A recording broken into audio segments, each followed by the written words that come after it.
Hello, everyone, and welcome to Spitting Truth with Titus Show Number 14. With me tonight, I have at From Delusion Truth, From Delusion Truth YouTube channel, and we're going to start off tonight by discussing a pretty interesting conference that we're putting together that's coming up. He's actually gotten Kathy O'Brien to come in and talk with us, and we're going to be discussing I guess basically satanic mind control and how to break people free of that and how to combat it and ways to sort of raise awareness about that. I think we have a pretty all-star cast of like truther YouTubers for it, and with Kathy O'Brien as well, it should be really good. If you want to talk about that a little bit. Yeah, absolutely. Yeah. So I just had this idea. I mean, I've always been interested in having like periods or conferences where there's like massive awareness, and that's really the whole point, to just spread massive awareness about what's going on with the underground issues of the satanic elite, and really to bring awareness to that. I don't know how often there's like collective things like this with truthers on YouTube. I don't know why it's not happening more often though. You know what I mean? You seem to be somebody who really understands that like we need to work together. I mean, honest to God, in the truth movement, there's not that many of us. There's not that many people that are aware of the truth and willing to like at least say something about it, So in my opinion, like we've got to all come together as much as we can, because these people, there's the elites, and then they basically have like, it's like The Walking Dead. The masses of people are pretty much like their unconscious army, because they'll reject us automatically, So the Luciferians are like laughing. They can tell you exactly what they're doing in broad daylight and people still won't believe it. And then when we bring it up, we're crazy. So anyway, we need as many people as we can. That's what this conference is about. It's called the Shine the Light Conference. And I specifically wanted to, I'm big into Kathy O'Brien and Transformation of America and her work with Mark Phillips, and their campaign to spread awareness on mind control, and it's like really the primary weapon for bringing in this new world order. In fact, I was just listening to this thing with James Corbett last night. I don't know if you happen to catch it. They were kind of talking about some of this technology rolling out in China and stuff, where it's like face recognition for paying for things. Like I think, because they have that new Whopper coin. It's kind of like Bitcoin, but it's like a Burger King version of it. But there's also, like in different universities, they'll use like face scanning for people to be able to get into their college dorms and stuff. So what's crazy now is like, it's not like the governments are rolling these things out for the New World Order. It's like businesses are rolling these things out and marketing them as, oh, look at this cool new way of doing things. And people are just falling right in line. And so I couldn't believe that. I was pretty shocked. So, the New World Order, everybody's been talking about it for, a lot of people have been talking about it, but they continue rolling it out. Like it never stopped or slowed down. It's still happening. And we're like, hello, because by the time most people start catching on, it's going to be too late. They're going to be like in a prison, like, like the Matrix or something. So that's what this conference is about. Kathy O'Brien will be joining us. I actually did talk to her via email. And so I'm really excited about that. It's really cool. But she's going to talk about mind control, social engineering, how it works, and also how to heal from it, which is really important too. And a lot of stuff has been withheld from people at large, even from the mental health community, as far as healing from psychological trauma and emotional trauma. And so, it's time for that to get out. For me, that's really one way to counter them, is because if people start being able to unwind their mind from the engineering, then it'll kind of jam up their whole process of being able to do all this stuff in broad daylight and not have anybody know about it. So that's what is going to be going on. It's the 13th, October 13th, Friday at 9 o'clock Eastern Standard Time. And yeah, me and Titus. And, so I just want to say to you, Titus, thanks so much for everything you've been doing. And you're like, you seem to understand that this isn't just like making YouTube videos just for the fun of it about, it's not like just watching the X-Files or something and it's kind of neat conspiracy stuff. Like there's real serious stuff going on here. So I'm someone who's like, okay, like we need to say something or get together and do something. You get it. You go to the conferences I think you said like last Bilderberg, you were like the only one there, you know, so I don't really understand this trend in the truth movement online where people don't, they just want to make some videos, and you know, it's good, it's fine, but like there needs to be more like we need to come together more. You know what I mean? Yeah, So and it's not about coming together to do like protests about why we should be getting more viewers on YouTube at some, you know, Google headquarters. We should be protesting stuff like Bilderberg. right. Yeah, exactly. Yeah. So I don't know. It's interesting. There's like, I guess it's just people in general, you know, but you know, you were really receptive to the idea, and you've been like actively engaged. So thanks for that. And I wish more people were like that. You know, some people they don't I don't know, they don't really care. So I don't know. It's just weird to me because I look at this whole picture and I'm like, these people are gonna like destroy everything. You're not gonna have much option anyway, you know. So anybody listening to this, you know, do everything you can to speak up, because you know, right now it's kind of like bullies on a playground. Like these Luciferians, there's really not that many of them, really. You know, it's just really a handful of people compared to the masses of people in the world. And they're laughing, they continue to laugh in front of our faces, and the people just need to wake up already and do something about it, and not be afraid either. Yeah. You know.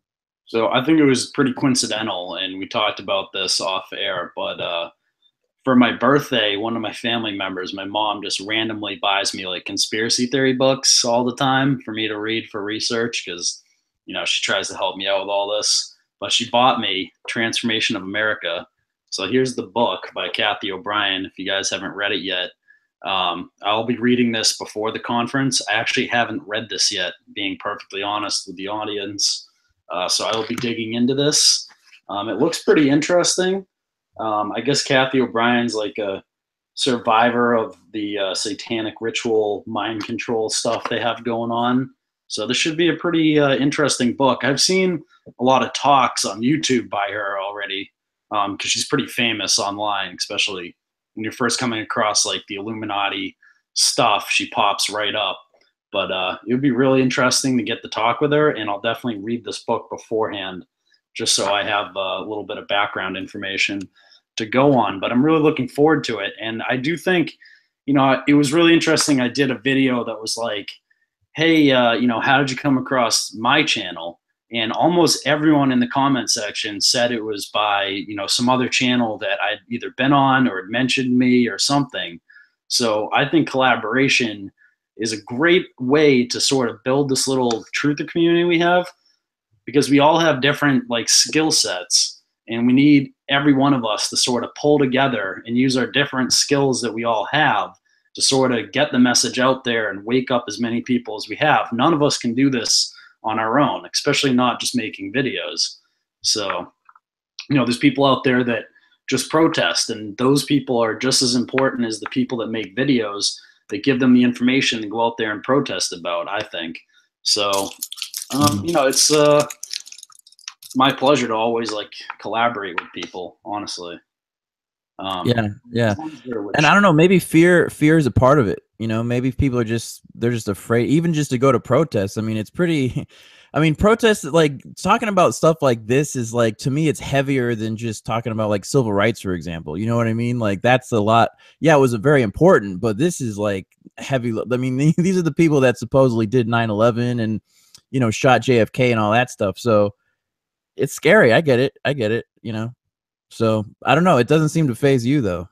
You know, you're always like going to and you make like the time to go to these events. I haven't even been to an event myself. So that's the other thing. I'm glad to be able to do it online, because I feel like people can just tune in all over the world and not have to leave their home, you know, to do it. So yeah, I think it'll be good. I don't know. It's like my whole life I've always been like the guy that's like, I'm like, you know, 5'10", whatever. But like, you know, in hockey, I would go after and try to hit the guy that's like 6'4", and I'd get knocked to the ground and laugh and get up and try to do it again on the next play. So I kind of like going against, you know, the 500-pound gorilla, as my dad calls it. You know, why are you always trying to fight the 500-pound gorilla? But it's like, if I kind of look at it like this, it's like, if I win, then I'm a friggin' hero.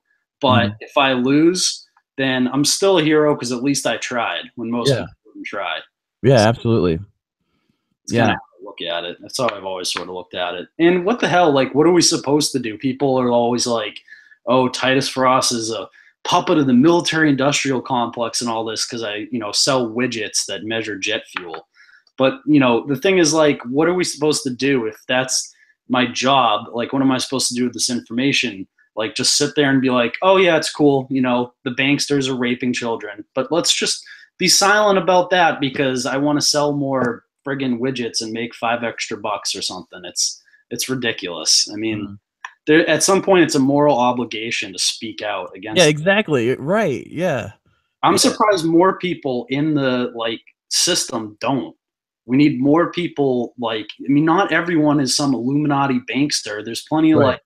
lower level Freemasons that don't do this stuff that could speak out. There's plenty of lower level military people that have no idea about any of this stuff. And if they knew about it, they would probably speak out about it, So Yeah, man, that's why I really don't understand why there's not like the good people in intelligence. And if like people on Donald Trump's team were like really concerned about these things, why don't they just go ahead and be like, you know what, like let's just make it public.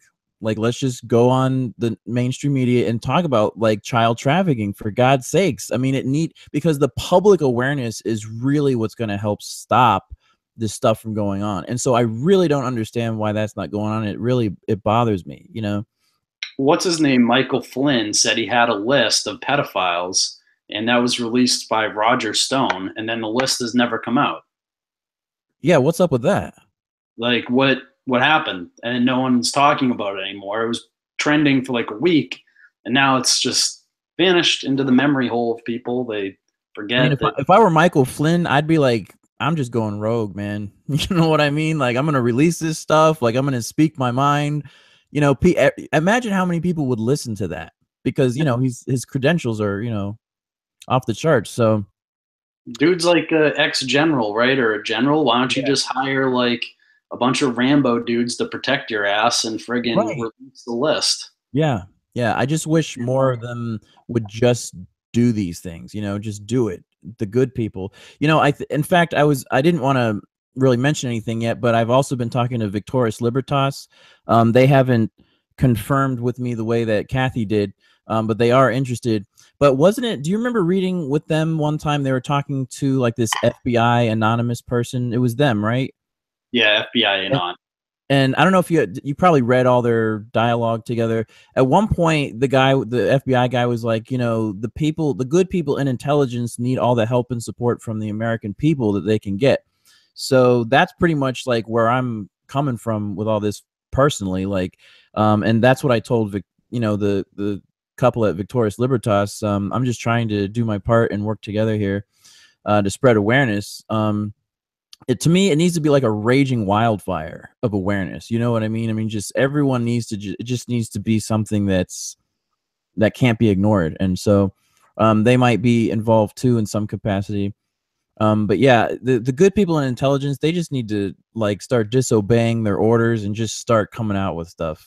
I mean, WikiLeaks is great. Don't get me wrong. I like all that type of stuff, but I feel like there probably needs to be more. Like they need to raise their efforts on that. And I don't know if you heard this too, but apparently at some point Robert David Steele mentioned a couple weeks back that like WikiLeaks is about to do like a round 2 on the kind of like exposing the pedophiles in the government, and like it's going to destroy the Republican Party pretty much. Like 30% of them are going to be like exposed. So I'm waiting for that. I don't know if that's true, but I'm pretty excited about that coming out. I'm a little skeptical of Robert David Steele for a bunch of reasons. I am too. Yeah, I know what you mean. Yeah, I know. It's hard though, because like we barely have anyone to like trust or go on or have any hope at all. You know what I mean? So it's always like we get a little something and you hope that it's real. He seems like a neat guy and a smart guy, but yeah, it's like you can't trust anyone who was in the CIA for one thing. You know what I mean? You just can't. And he has a little feud going on now with what I saw was with Jason Goodman and George Webb and that whole crew. So I'm not sure about.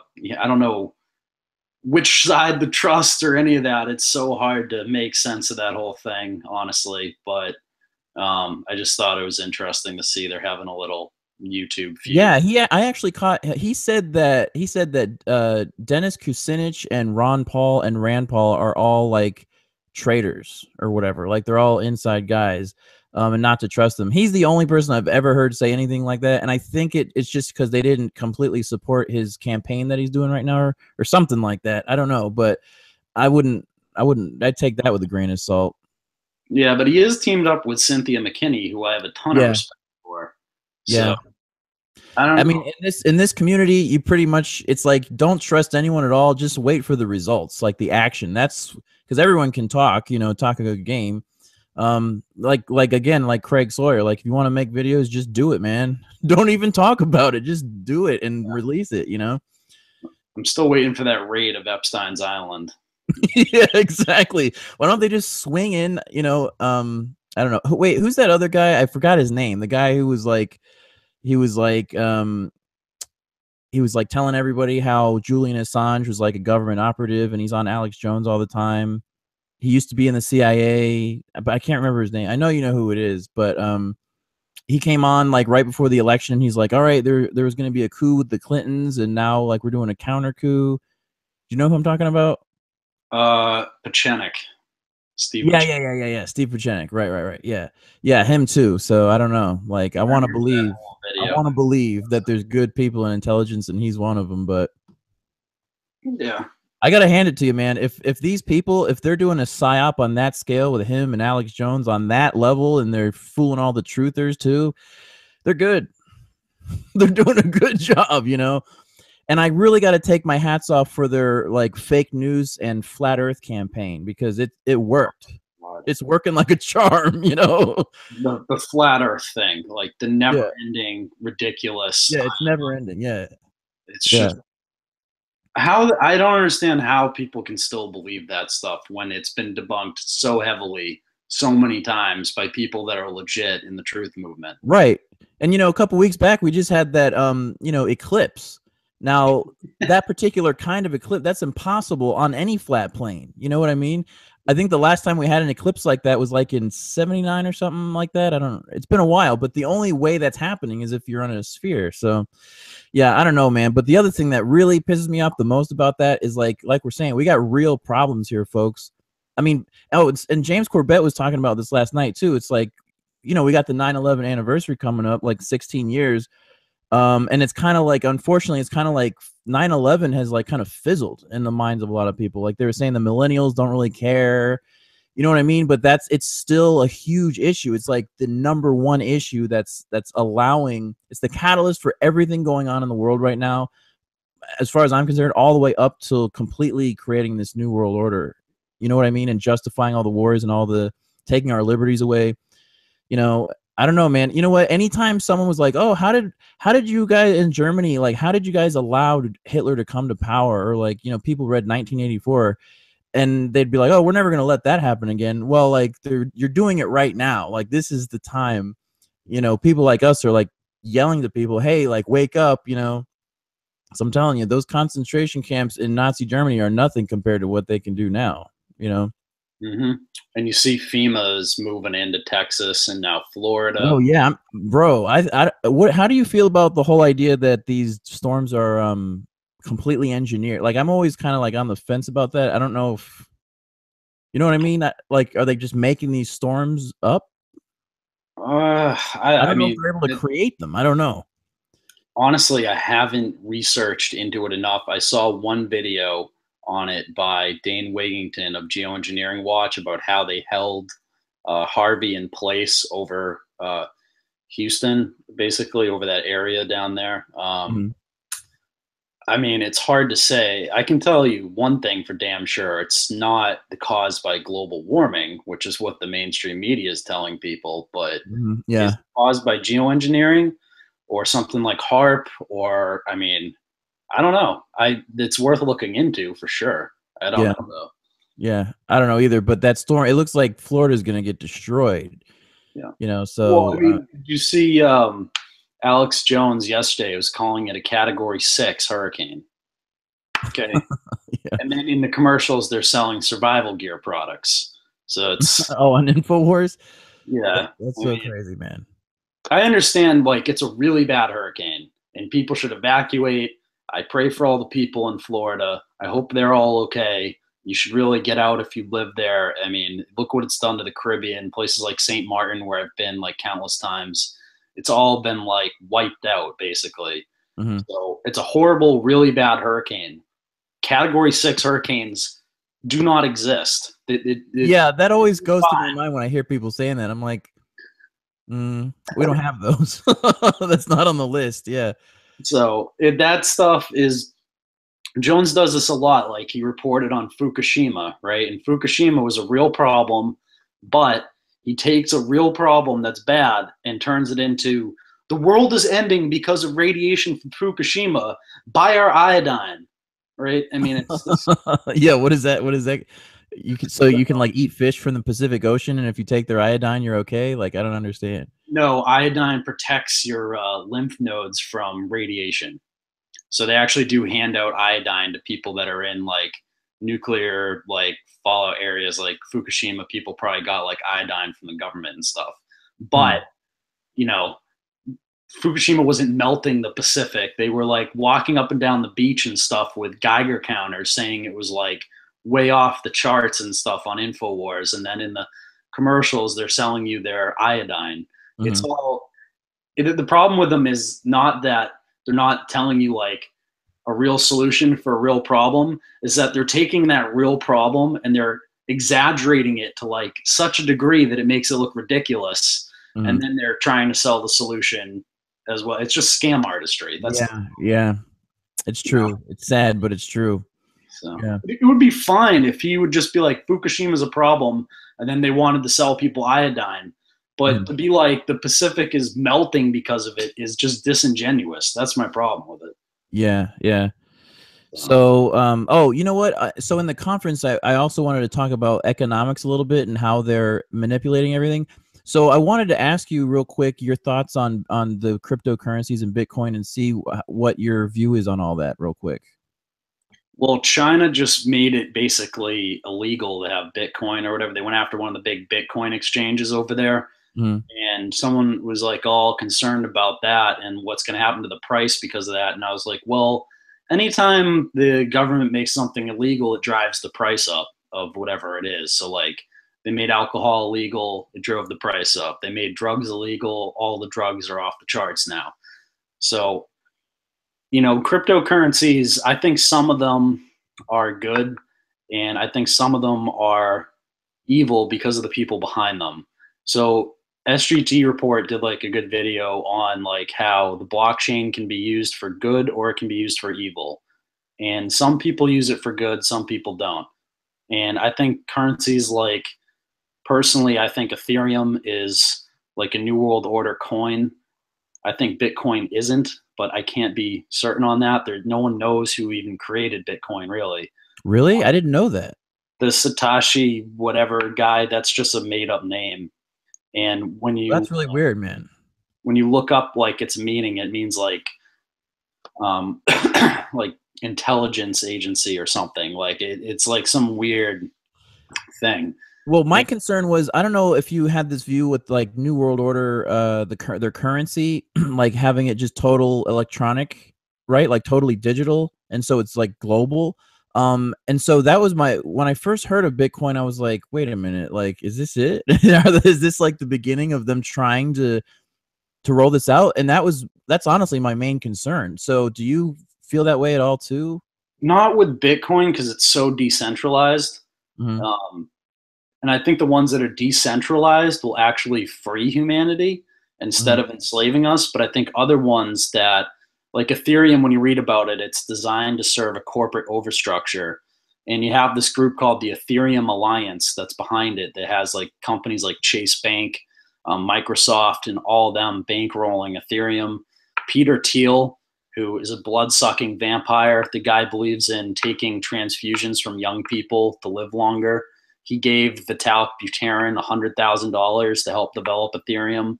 Vitalik Buterin was just meeting with the Central Bank of Thailand not too long ago. So I think Ethereum personally is one of these controlled currencies. It's designed to be controlled by them. And there's other ones that are decentralized. So you have like Steemit where like, you know, anyone can join and start making Steemit money like equally. And the new EOS IO that's coming out, I think will be like an Ethereum killer because it's decentralized. And that's what people want. They want decentralized cryptocurrencies. They don't want stuff that's totally centralized. And one of the main issues that I had with Bitcoin Cash that came out not too long ago because of the hard fork was that when you looked at the mining, every one of the coins mined was by like one of two different miners. So every Bitcoin Cash like block that was mined was like one of two people, which is not good. That's not decentralized at all, you know? Yeah. And I bet that's changed since, but at the beginning, that's how it was. And there's plenty of other good currencies out there. Like Monero is a really good currency. I've been mining Peercoin. You know, and I mine Monero too. But I gave up mining Bitcoin. It's just too difficult to mine. You need like tons of hardware to do it now. So. Wow, that's interesting. So what do you mean mining it? Like I've heard people saying this and I'm like, so what does that mean? Like you just solve the hashes and you join, like in my case, because I don't have enough like hardware to actually like get the hash, I join a pool. So you can give your computing power to like a pool of people, and that whole pool of people goes through and tries to solve the hash, you know, the hash. And then whoever solves the hash gets the coin. And then that coin's created and it goes out. But that's how cryptocurrency is made, by like computing and mining and stuff. There's a new one coming out by the guy who developed Steemit, and that's going to be totally different. Instead of computing power, like using your GPU or your like your you know, RAM and all that, or like I have ASIC block miners. But like instead of using that type of stuff, what you're going to use for this new one coming out is if you have hard drive space, like extra storage space, it'll just be based on you allowing the network to use your network storage space. So like if you have an external hard drive and you hook it into the system, it'll pay you for, you know, how much time and how much space you allow the system to use. So there's different ways of doing it, and people are developing new things all the time. But it's cool because anyone can do it. Like you can go out right now and go online for free and look up how to mine this, that, or the other. And it's very easy to do. And you can do it just with your laptop as is, or you can go out and get pretty cheap stuff and do it. But interesting. It's not easy to make money doing. That's the real tough thing, especially in America because our electricity bills are so high. So in countries like China, where a ton of the miners are, the electricity bills are lower, so it's easier to mine. Oh, interesting. Yeah. So is the blockchain part of what prevents them from like being overinflated, kind of like so that they become worthless? Yeah, especially with Bitcoin, because there's only so many blocks that'll ever be mined. So at a certain point, it'll run out of blocks. That's why they did the Bitcoin Cash hard fork to double the amount that they could mine. But yeah, and every time they mine one, the next one gets more difficult. So, and it just, you see what I'm saying? So like, and the amount of computing power you need now is like, yeah, so that's definitely right off the bat way better than the fiat currency system that's going on now. I mean, we're kind of like being held hostage by the central bankers. I mean, they can do whatever they want at this point. So yeah, that's really interesting. All right, so the blockchain prevents them from overinflating the supply. And I guess as long as, you know, nothing like we don't have like a nuclear blast go off and knock out all our technology, other than that, I think it sounds pretty good to me, you know.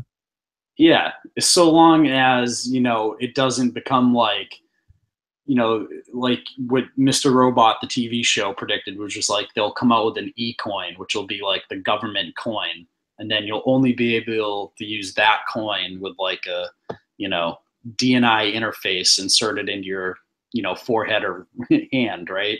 You know what I mean? Like it's cool because it's like, you know, the future of currency, and it's really fun to like pay for things with digital currency. It's like really, you feel kind of like space trekky. But at the same time, are we helping them build this new world order that we all fear in their mark of the beast system?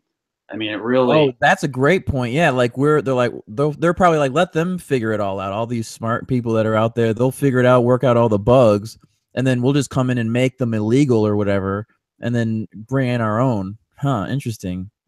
Yeah, I thought about that too. I'm like, how come they're not making it illegal to trade or whatever? I mean, because I mean, it's kind of like someone was saying, if you're like a criminal or a terrorist or something like that, you can like hold something ransom, for example, and then, you know, demand payment in Bitcoin, and it's like totally anonymous, and then you can cash it out. So I don't know. It's definitely fascinating. I'm interested to see where this all goes. Bitcoin's not as anonymous as they would like you to think it is. The blockchain is all viewable publicly, so every transaction made on Bitcoin has a public ledger behind it that you can go and look at. So it's a completely recorded currency, and that's one of the big things about PizzaGate, which is, as and I've told this to people many times, and we still haven't gotten any progress on this, but the web store they had set up, the transmit the CP on their back end of their website was Bitcoin. So if we can get the Bitcoin address they use for that web store, then we can look at every transaction that was ever made to Comet Ping Pong. You're talking about the website of Comet Ping Pong.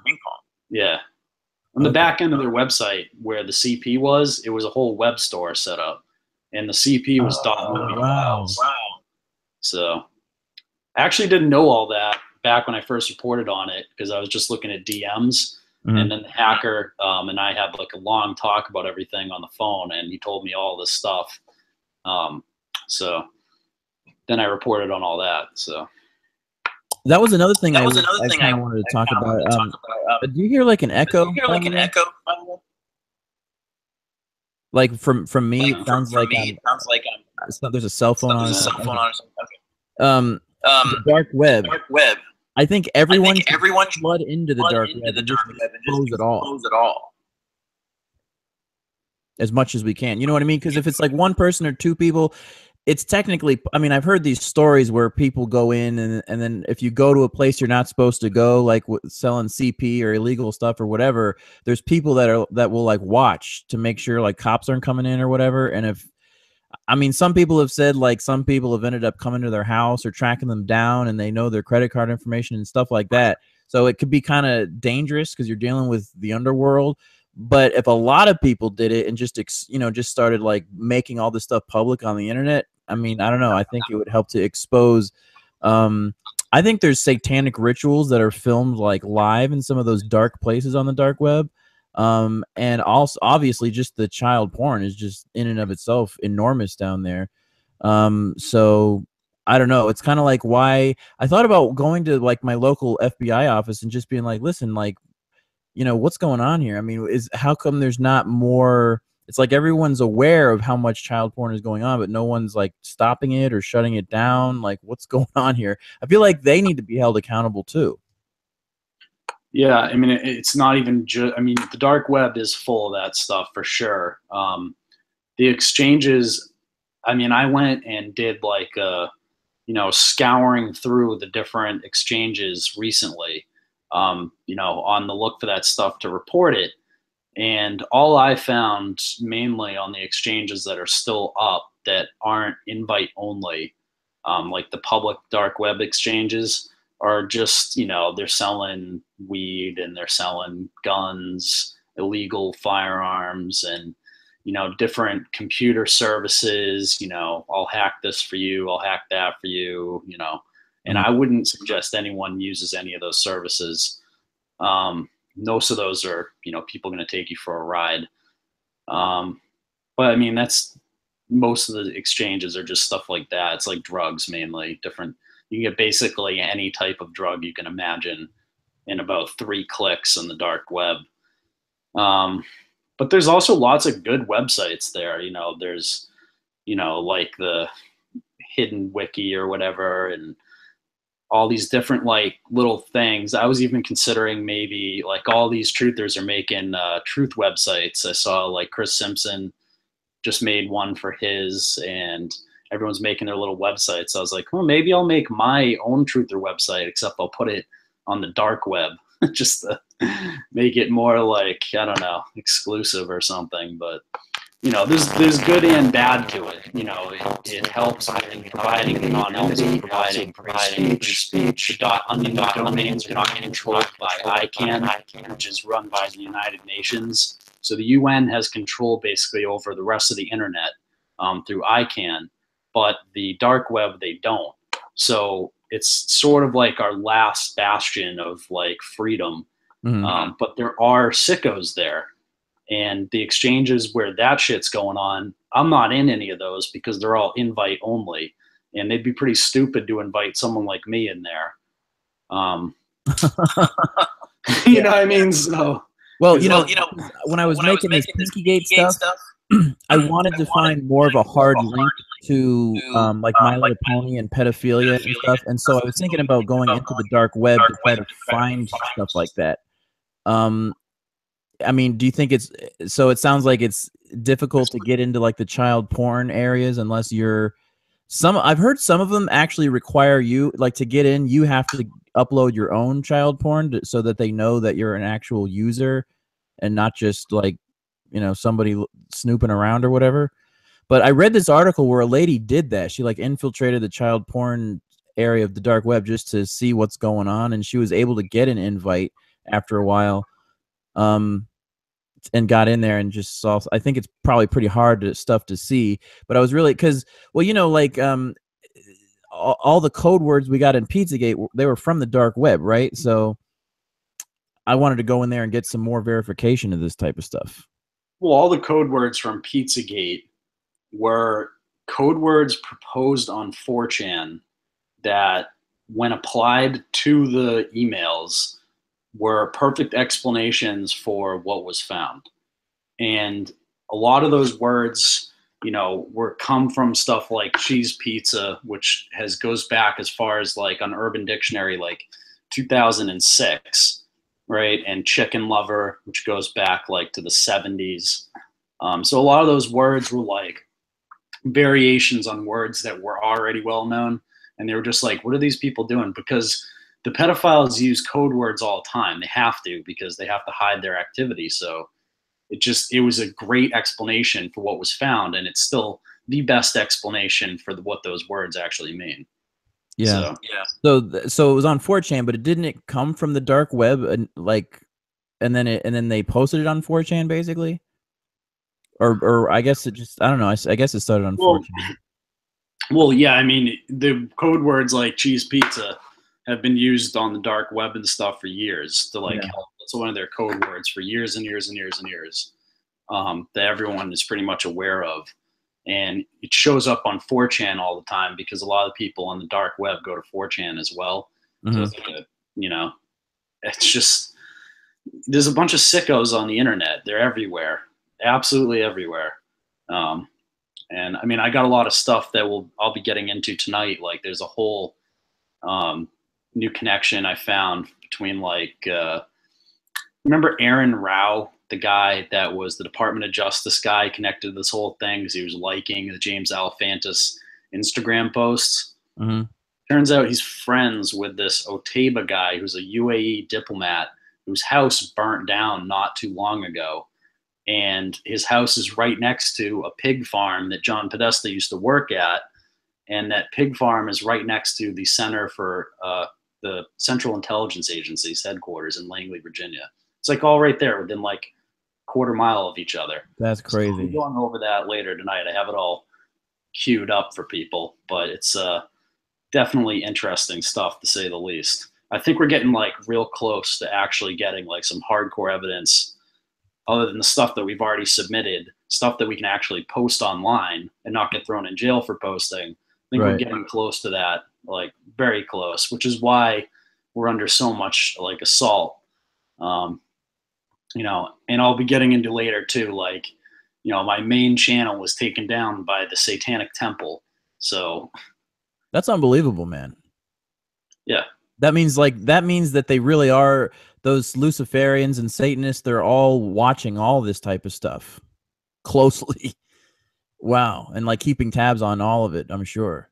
Supposedly, Hey, did you happen to check out the Seven Supergirls YouTube channel, or that some of those other weird, like, was that crazy or what? I mean, that not only is it weird and kind of gross, but it's like, did you see how many people are watching that stuff? It's unbelievable, man. yeah, I did a whole live stream basically on that stuff a long time ago. It's just gross. Yeah. Like little Spider-Man, Elsa, like all that Right. stuff. Yeah, all that stuff. And it ties within about 2 clicks. You get into videos where like they have channels where girls are like in cages dressed in the Elsa thing, like underage girls. Like it's just horrid stuff, and the videos have millions of views. I mean, it's Yeah. mind-boggling. It really is. And the Seven Supergirls channel you're talking about, that's the one with the like 7 girls, right? They're Yeah. all underage. Yeah, Yeah. that one too. And yeah, you're right. It's all like really young girls in like very compromising positions in pools and like bathtubs and all that crap. And those videos have millions of views too. It's crazy what YouTube allows and then flags down. Like, Right. But just like, look, how did all those people find out about that? You know what I mean? There must be like an underground information exchange somewhere, because I didn't even know that stuff existed. But there's millions of people watching it, but we've never heard of it before. It's really weird, man. So that's my concern. I'm just concerned that there's so many of these people that getting that stuff normalized is not going to be a problem. You know what I mean? I'm concerned that we'll be in the minority at some point. oh, we already are in the minority, dude. Yeah. We're well in the minority. I mean, how many subscribers do we have, and how many does Seven Yeah, Supergirls? I know, right? It's like you're worried about. Yeah, exactly. Yeah. Million. Wow, it's crazy, man.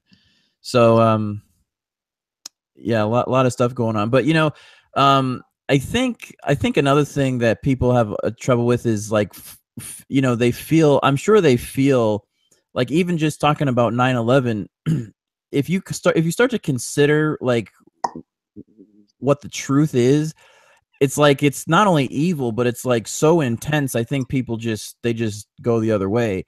And I really think it's like it literally is satanic. It's like the satanic force at work here, And so I Yeah. think people can sense that on some level, and it's just like, what are we even supposed to do about this, So It's definitely Satanism. That's definitely what the problem is here.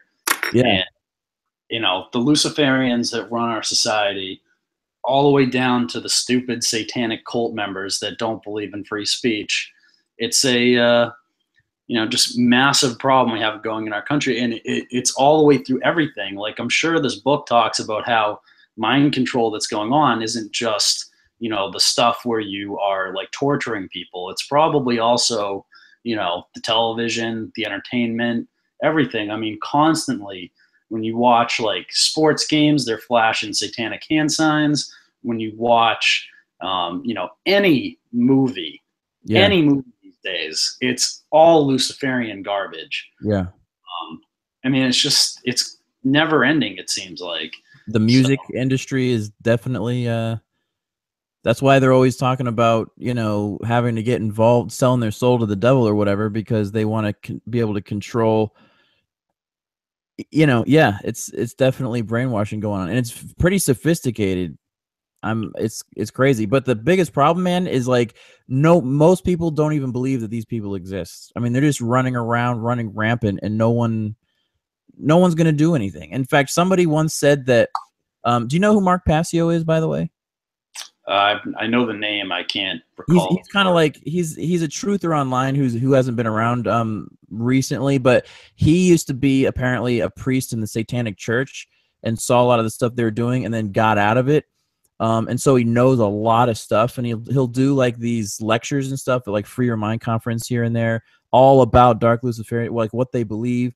And he said one time, he was like, when he got to the point where he wanted to leave the Satanic Church and like tell everyone what was going on, they were basically like, go ahead and tell. I mean, they said like, even if we ourselves came forward and told the people what we were doing, they still wouldn't believe it.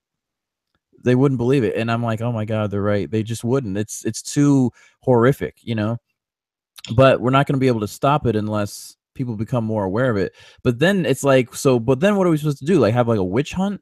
You know what I mean? Like, but from back in the day, like, I think, you know what I mean? Like, to stop it, you'd have to run around, like, assuming, I don't know, looking for Luciferians. It's a tricky situation, man. Yeah. That's why I think, you know, like, there's no way to stop this without, like, higher powers getting involved, you know? So that's why it's like, unless you have faith, you know, it's a very dire situation. It would look like a very dire situation, you know? Well, it's not dire because we've already, I mean, anyone who believes in Jesus Christ has already defeated these people. Right. So I Well, do yeah, think, but I mean, like, in the minds of, like, atheists and stuff, like, they're just like, oh my God, like, God isn't real. Like, there's no way for us to do anything about this. Some people believe that, you know, that's how they feel. yeah, I But felt that way for the vast majority of my life until I woke up and saw stuff mhm, about all this, shit that's going on. Um, yeah, their attacks on Christianity make it so easy to see. I'm talking about the elite through the media and all the, the media and on the entertainment, all that. They make it very easy to see that Christianity is a true threat to their system and to their, control. And they definitely fear Jesus Christ. I mean, it's obvious. So I think that is probably our most powerful weapon to use against them. mhm, But we can also be salt on earth and expose them and look into, who these people are, what they're doing, what organizations they're attached to. If they're attending a satanic black mass and they're making that public information on Facebook, which they do, they sit there and they post the event publicly, then they all publicly say they're going and they publicly say they attend. Well, then we have a right to use our free speech and be like, hey, look, these are all Satanists. We'll just document who they are. We'll not accuse them of anything unless we get evidence for it. mhm, But we can still document who these people are, just like they do to us. I mean, they troll us, they attack us, they like rip on us. They, post stuff like, oh, here's your tinfoil hat and all this stuff. And they never come at us with any sort of evidence. The debate is always open. They can go to callout.com anytime and challenge me to a head-to-head debate, and I'll show up in there and I will debate them on any topic they so wish. Okay. So, I mean, there's no, we're not trying to create a safe space. We're not trying to stop free speech. They have a right to practice whatever stupid religion they want. If they want to worship some spaghetti monster in the sky, go right ahead. But the moment you start abusing children, the moment that you start infiltrating, organizations that are meant to help children, and you're posting satanic like images of cutting babies up and stuff, we have a right to question what your intentions are and keep an eye on you. Okay? I mean, it's just common sense stuff, right? So, and I would also tell people, like, if you're putting your kid in some daycare, you're putting your kid in some after school program, do the homework on what they're presenting, where the, stuff came from. Ask your kid questions about what they're being taught. Be involved. Don't just, send your kid off and be like, oh, they're off at school. I have this time, to, not care anymore. So I think probably the biggest problem we face in our country, and this, that Victorious Libertas thing with FBI and on, in that he said there's going to be a civil war in America in the next month or so. And I do like the Victorious Libertas channel, and I like a lot of stuff FBI and on says. With that being said, this country's too lazy to get into a civil war. yeah, that's probably true. Yeah, I'm not kidding. The reason well, why, did he say that recently? yeah, in that same interview you were talking about. So the thing is, like, that's, I think, the hardest thing we face in the truth movement is the people that we're trying to wake up. The reason they don't want to see the information is because if they became aware of this information, they would be forced to actively make changes in their life, and they don't want to do that. They don't want to be inconvenienced. They don't even want to hold the door for you anymore when you're going into a store. They don't want to, follow the rules of the road when they're driving their car. It's all about me, me, me, me, me, me, me, which is what the television has taught them, because the television all the time is like, watch me, watch this, watch me, watch this, watch this celebrity, look at this guy, look at that guy, me, me, me, me, me. They've all been taught that they're special effing snowflakes, that their time's more important than anyone else, and they can't be bothered to take this information in, because then they would be forced to actually do something about it. Mm-hmm. And they don't want to do something about it, so they actively resist it, because they're like, oh, it's conspiracy theory. We don't care, don't want to know. Because if they knew, then they'd be forced to do something. I think it's the biggest problem we face. You nailed it. Damn, that was great. Yeah, you're absolutely right, man. You're right. They don't want to take responsibility. That's exactly. Yeah, because that's how I felt. Once I learned this stuff, I'm like, oh my God, like I can't just sit here and say nothing, you know?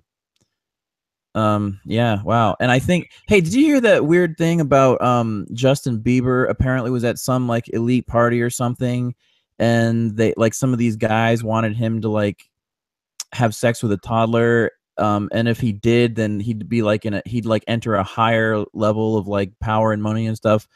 And apparently like he like didn't want to do it, but then he like that's what made him leave his tour or whatever, and now he's becoming more closer to God and stuff like that. Did you hear anything like that? Yeah, you know who put that story out? Who? Your Newswire. Oh, was it? Is that where that came from? Yeah. Oh God. It's the same it's the same group putting out fake story after fake story after fake story based on real stuff, but it's fake. They always come out with something fake. They said they had a deathbed confession of an MI6 agent who planted the controlled demolition on 9/11. Fake. Okay, the same image they use for another one is like, you know, this guy was on his deathbed confession admitted he was the one who killed Princess Diana. Fake. Okay, they just keep, and it's Wow. it's stuff that seems so close to being true. Yeah, Want to believe it. And like, it really is an information war at this point. Like, and then they took the war to the next level with mainstream media talking about fake news, because the truth is there is fake news. Like, I fight with people on this all the time. They're like, fake news. And I'm like, there is fake news, but the news you're plugged into is the fake news mostly. You know what I mean? So now it's like we got to sift through everything and be totally vigilant to make sure we're getting real information. It's unbelievable, man. These people are relentless. You know what? And the Satanists they hate humanity to such a degree. People need to understand this too, that they don't have a problem being mean and nasty. They don't have a problem killing people. They don't have a problem tearing people to shreds, like even just online and being nasty. You know, it's I'm always like, why can't you just disagree with someone and you know, present your opinion? Why do you have to like, you know, like I don't know. I've seen some pretty nasty stuff that some people have said. Look at the last video I put up where I said it was the Satanic Temple that censored me. In the comments section of that video, they're saying stuff like, oh, Titus Frost, or no, sorry, Tight Arse Frost is just mad because his, you know, fiance Jasmine won't have sex with him, and Titus Frost is shooting blanks and all this, and it's just, Yeah, it's like, that's ridiculous. Such childish garbage. It's unbelievable, and it doesn't piss me off. It just makes me laugh because it's so pathetic. Yeah. And it's just further confirmation that I'm right over the target. So, you know, good luck to those people when I'm full, you know, done with my investigation on them, which, you know, just within a few hours today, I found all types of stuff, like their after-school Satan program, the eyeball, and I tweeted this out already, is the boy lover symbol. So, you know, it's not going to be long before I dig through these people and all the stuff that they're connected to. And, you know, this is just the beginning. They didn't have my attention before, but they have it now. So you censor my channel and take it down. You can try to do that. I'll be on all the BitTorrent things like BitChute and DTube, and you're never going to really censor me. But if you piss me off, I am going to come after you. And they've got my attention, so good luck to them. I've been digging into them. I got multiple people digging into them. This is so crazy. The Satanists, wow. You're in a fight with the Satanists. Right now, as we're talking, doing research on them. So I hope they're sweating bullets over there. And I will be visiting their stupid little, you know, Salem headquarters. And, you know, good luck to them. When am I going to be there? You don't know. Who am I going to be going with? You don't know. What am I going to be doing? Only things that are legal. So this isn't a threat. This is just, I'm going to be showing up to document you people. Okay? Mm-hmm. So expect me whenever, anytime. It's a short drive. So. Wow. You better be careful. I mean, what if they? I mean, If they show up at my doorstep, I'll have the police here in seconds. You're not allowed to picket a private residence. I'm concerned about the. So there's like the Satanists, there's the Church of Satan, and there's those people, and then there's like the hardcore, like darker, like Luciferian type people that are running around like actually in tune with the devil himself. And like the scary thing is, in this world they do have a lot of power, which is why I think it's important for people talk about having like the armor of Christ on. Like I almost feel like you shouldn't even try to do any of this, people, unless you have like that spirit flowing through you. Don't do it, because that's the only thing that's going to protect you from this stuff. Because otherwise, those people they're unstoppable. The normal people can't stop them. The police can't stop them. So wow, you got a lot of guts. I gotta tell you, I don't know how many people would be doing what you're talking about doing. That's funny. What's his name? Victorious Liberty, or not Victorious, Liberty Columnist, when they did the PizzaGate march up in Boston with NAMBLA, with the honeybee. The Satanic Temple showed up to that to counter protest it. Really? Oh yeah.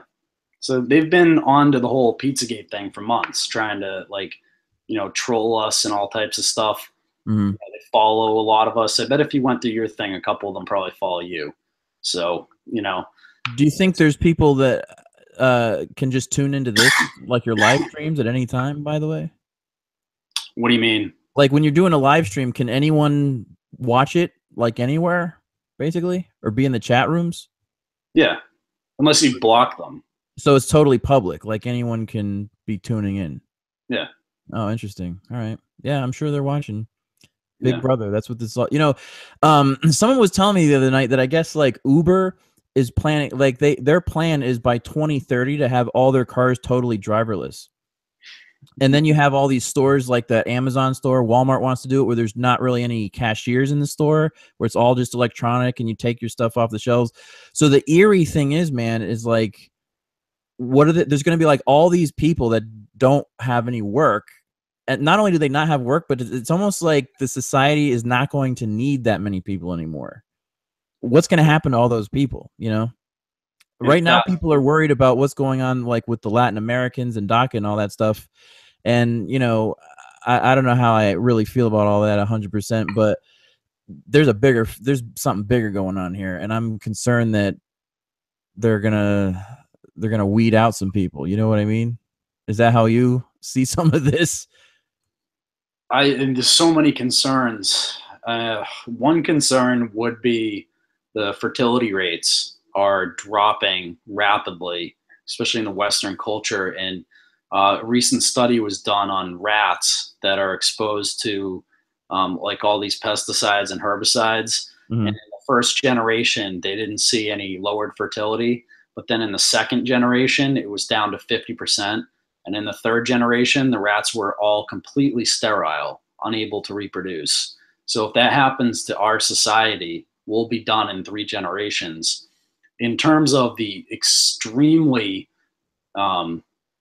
worrying, as you pointed out, upcoming technical revolution, this new mode of transportation change, as it would be described by like someone like Karl Marx, it's going to lead to the type of society where you don't have to work to create the products that the society needs. So you're going to have an entire class of people that are going to be completely useless, which might be why they're trying to depopulate and get rid of all of us in a few generations, because they know that, there's not going to be anything for any of us to do, and they don't want us here anyways. I mean, if you go on vacation to where the rich people all vacation, you know what you see? A whole bunch of poor people, and I'm sure they're sick of that. So they want to get rid of us all and then just have the robots do all the work that we've been doing forever for them, Yeah, that's how I see it too. Yeah, they just want like total slaves. But then I think they were like, they want slaves, but then they're like, wait a minute. I mean, why not just have androids and robots and stuff? I mean, they've got those rolling out. They're not going to ever question anybody. And then you got all these people asking for like to raise the minimum wage, and then and it's like, all right, they raise it, and they're like, all right, well, you're all fired because we don't want to pay you, so we're just going to automate everything. Yeah, it's kind of spooky, man. I think what you said is exactly what they're planning. Do you think that the depopulation agenda is still like going on? Like they're still fully planning to do that? Yeah, it's just the slow kill program. It's, you know, death by 1,000 needles. We'll cover them in geoengineering. We'll fill their food with poisons, and then they'll slowly die off. And then, you know, whatever's left will be their saviors, basically, just as Albert Pike described. And then they'll just bring forward, you know, the full-on New World Order system. And I do think that there'll be like, you know, some average people in society just so that they can control someone, you know, and continue to do their, you know, bloodletting rituals. I mean, they're talking about how they need young people to do blood transfusions to live forever. So I do think they still see the human race as an asset to control moving forward. It's just they want a smaller population so it's easier to control. And they don't need the big population anymore because we've already built this, like, you know, technological, you know, nightmare for them, basically. So it's just, they're going to just, I don't know how they're going to do it, but they're probably going to wipe us all out somehow. And that's, you know, one of the things that people need to understand is you can sit there and watch your football and drink your beer and not give a shit, but the New World Order is coming for you either way. So your children's future, if you have children or you're planning on it, are dependent upon you changing the society's course from where we're going. That's to, you know, all the people in the audience. I know you know this, but yeah, you know, and I'd like to just, you know, verbalize too out there that, you know, you've experienced some censorship recently, but you've experienced a lot of censorship, and a lot of other people have too. But this is, as far as I'm concerned, this is just the beginning. I mean, imagine where we live in a period where if you do something that they don't like, they can either arrest you or even get to the point where us even having a conversation like this is not even possible. Like they completely control our ability to communicate with one another. And that's what we need to be fighting against and speaking out while we still can, you know? I mean, you know, the fact that we're already seeing this kind of censorship to me is a huge red flag. It's scary. It's almost a declaration of war on the people, you know? So yeah, people need to think about these things and start speaking out and doing something about this. I'm telling you what, man, if enough people like tomorrow got mad enough and just like ran down to Washington, there's nothing the central bankers or anyone could do about it. It's like with the Wizard of Oz, man. It's just the old man behind a curtain, you know? And the only thing that allows them to keep going is just fear, man. It's just fear, fear, fear. We don't even need to march on Washington. All we need to do is just remove ourselves, stop the voluntary compliance with their system altogether at once, and it would just be over. You know, it's the only way the system continues is because we allow it to. If we all stopped using their banks, stopped buying their products, they'd go extinct like that. I mean, so you know what, man? I unfortunately too, I think it kind of is also like that part in the Matrix where they talk about how people really, they like the system. They might complain about it like to their friends, but underneath, I think there's a lot of people that it makes them comfortable. You know, they like being able to kind of do things they're not supposed to be able to do. You know, they don't want to take responsibility, like you said. And so, and then to the point where they would like fight to keep the system, you know, fight to preserve the system without even being conscious of it. The elite have like a mindless robot army, and they're everywhere at all times. Yeah. And imagine, I think, I forget if this was some like a scenario someone was talking about, or if this is true, like in North Korea, for example, or some of these like really hardcore communist countries, I think like people are constantly having to rat on each other. Like if you didn't say the right thing, if you speak out against the dictator, or even if like something bad happens to the dictator and you don't show enough emotion, or you laugh or have the wrong reaction, someone can report you for even little things like that. So I don't know. We might be getting to that level. But you know what, man? Americans are just spoiled. That's the biggest problem. we have that reporting system here in America too. if you've ever looked into Scientology, well, Yeah, that's so weird and freaky, isn't it? yeah. So if you're like in Scientology, I've been watching this documentary by Leah Remini or whatever. Yeah, it's fantastic, isn't it? Yeah, but the one thing she won't get into, and she can't get into because she probably signed the, 1,000-year, billion-year contract or whatever. That stuff is so weird. Xenu stuff. Yeah. The stuff about how they believe that the god Xenu trapped alien souls and launched them into a volcano, and they all came out of the volcano, and then they were sucked into a brainwashing thing. I mean, the actual story behind the Scientologist beliefs is so funny and stupid that I would love it if she'd get into that, but they can't because it's a secret of the church. But one thing they do is, and this is like, the craziest shit ever is well, not the craziest thing they do, but it's up there, is they have this thing where if you see someone who breaks any rule at all, even your own husband, they have you file a report, an official report of what they did. It's like a write-up.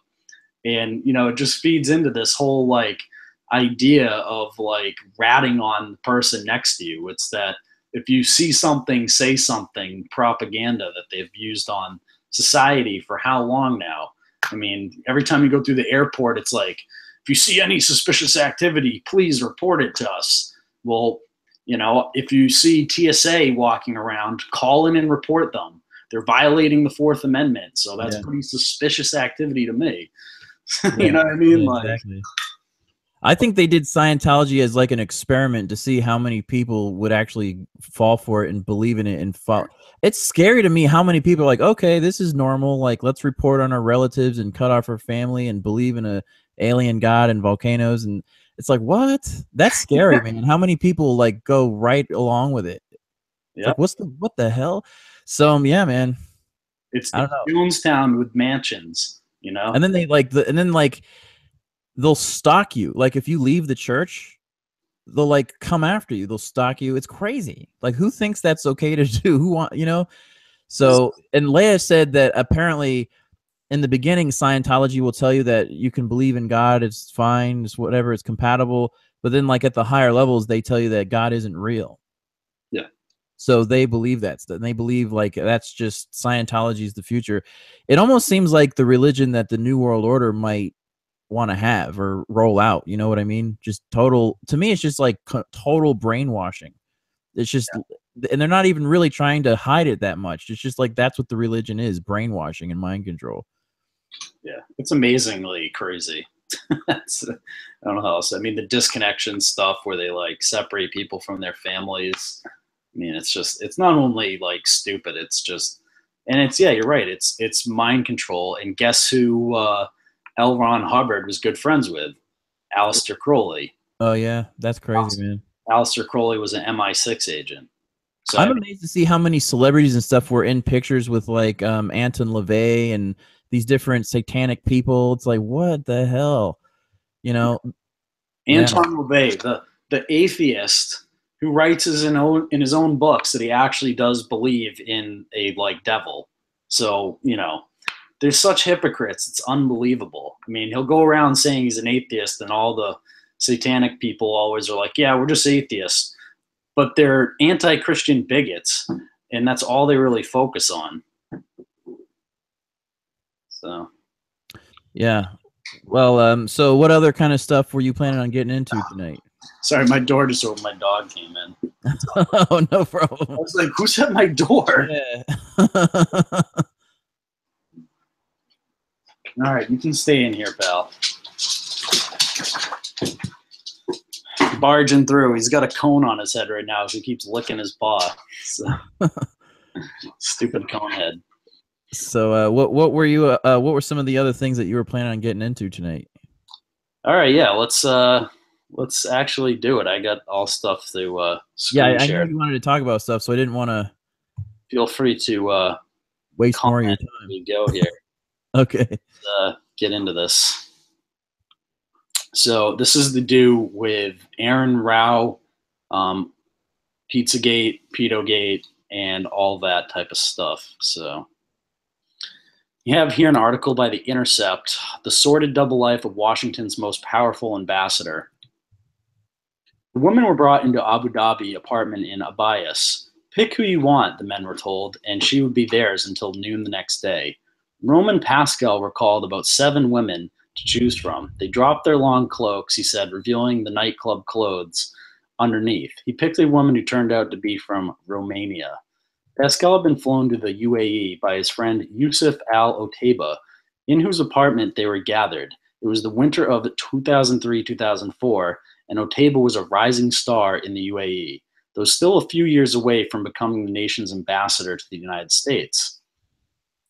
He had recently befriended Otaiba at Washington, D.C. strip club, quickly becoming a charter member of the tight-knit crew that the Emirati once affectionately referred to as Team Alpha. This was Pascal's introduction to the high-flying life Otaiba led, and it wouldn't be his last. For 4 years, he partied with Otaiba in Washington, New York, Los Angeles, and Abu Dhabi, with Otaiba footing the eye-popping bills. Now, let's get into, just for a moment here, why this Otaiba guy is relevant before we continue on. Okay, so you can see here, Otaiba owns a mansion, and he's also, I have a researcher working on sending me the information right now, but he's highly connected to Arun Rao. Now, people have been getting suspended on Twitter recently for mentioning Arun Rao of the Department of Justice. And you can see here, way back when, I covered this in my original PizzaGate documentary, but Arun Rao here is a guy that is, you know, Chief Southern Division United States Attorney Office for the District of Maryland, and he works in, you know, like the major crime section in Baltimore, the Greenbelt office prosecutes a wide array of other federal offenses, including child pornography, bank robberies, immigration violations, and counterfeiting. And the reason we were looking into Arun Rao is because Arun Rao was one of the people on Instagram liking all of James Alefantis's Instagram posts, especially some of the more creepy ones. So when we did the research into the Instagram for Pizzagate of James Alefantis, we came across this Arun Rao guy, and he's supposedly friends with this guy over here, this UAE guy who owns this mansion. Now, recently in Mclean, Virginia, this mansion was burned to the ground. This was on February 19th, 2017, so not long after Pizzagate broke. So a fire overtook a mansion owned by the Embassy of the United Arab Emirates in Northern Virginia on Saturday morning. 6 people were able to escape. 2 dogs were rescued safely from the $2.7 million mansion in Mclean so that no one was injured. However, the 5-bedroom, 6-bathroom house appears to be destroyed as firefighters were still spraying down the blaze 3 hours after arriving at the scene. And here you can see the house on fire. The whole thing got totally destroyed. It took firefighters over 12 hours to fully douse the blaze. The 2 men that lived there believed the fire started in the kitchen and said that the fire seemed small and contained. Of course. Yes, because that looks right there like a small kitchen fire. And of course, when I read through the article, they were saying that, you know, the article is basically about, you know, there's a whole other article on this, not this one, but it's about how, you know, the neighborhood needs more fire hydrants because they didn't have any fire hydrant nearby. And that's why it completely burned to the ground and no one was able to stop it from burning. Now, the interesting thing about this and the fact that this guy's friends with Arun Rao is the next bit of information. So this is, you know, you're like, get ready to get your little chart out, the conspiracy chart with your connections going 900 directions, because that's what's happening here. Now, as Podesta explains, you can see in this article here, he was a pig farmer, and we'll get down to it.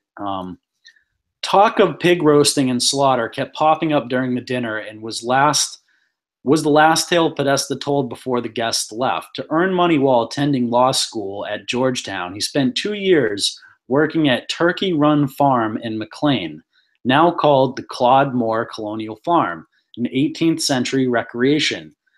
He dressed in breeches, a blousy linen shirt, floppy hat, and homemade shoes, and learned how to butcher and roast a pig. Standing in the kitchen and acting out his role, Podesta explained, "It's best to do the butchering at 4 a.m. because pigs should be slaughtered when it's cool and it takes a long time to roast them.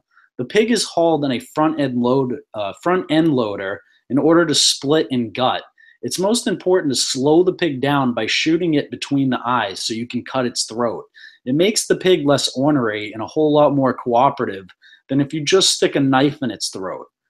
In homage to these skills, Podesta used to have a picture of a pig on a spit as his screensaver, but his staffers made him get rid of it because, he said, they couldn't stand looking into the pig's eyes during meetings.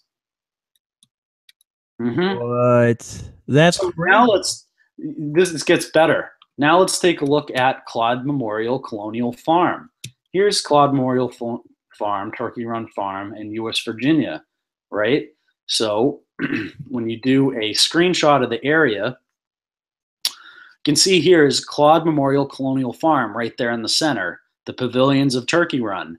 Right to the bottom right of that is the George Bush Center for Intelligence. Right to the right of that is the headquarters for the Central Intelligence Agency. And right over here, this road that goes to the right of Langley High School, I don't know if you can see the mouse, but as you go up here and you take this right here, and you go up this road here, this house right there is the UAE house, this house that went up in flames, okay? That's owned by this guy that's connected to Arun Rao and is a UAE embassy diplomat that has, and we'll get back into this article about his lifestyle of prostitution, okay? But this is right here, this guy's house. This is the CIA right there, okay? So there's some diplomat having a party house here.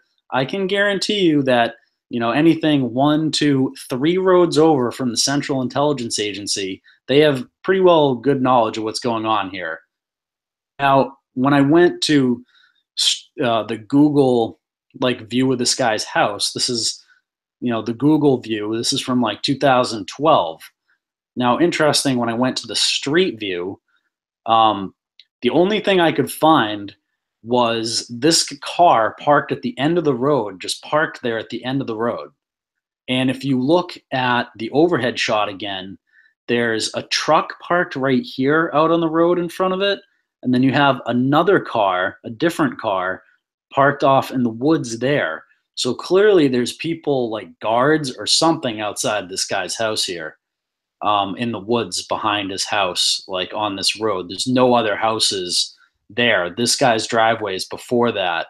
So I tried to figure out where the driveway was with screenshots, and this is up the other road. I should get to that in a second. But here's one shot of that road, and here's another one. This would be where the overhead shot of the driveway looks, but you can see this street view is from August 2009. So back in August 2009, when Google drove up the road and did this, this house wasn't built yet, obviously, or at least there wasn't a driveway to it. And just to double check that, I went up the other road. If you look here, you see where it branches off. I went up this road and I took a street shot from right here, looking at it from like this angle, which is this shot here. So you can see the little guy in the bottom on the map. He's at the end of that road.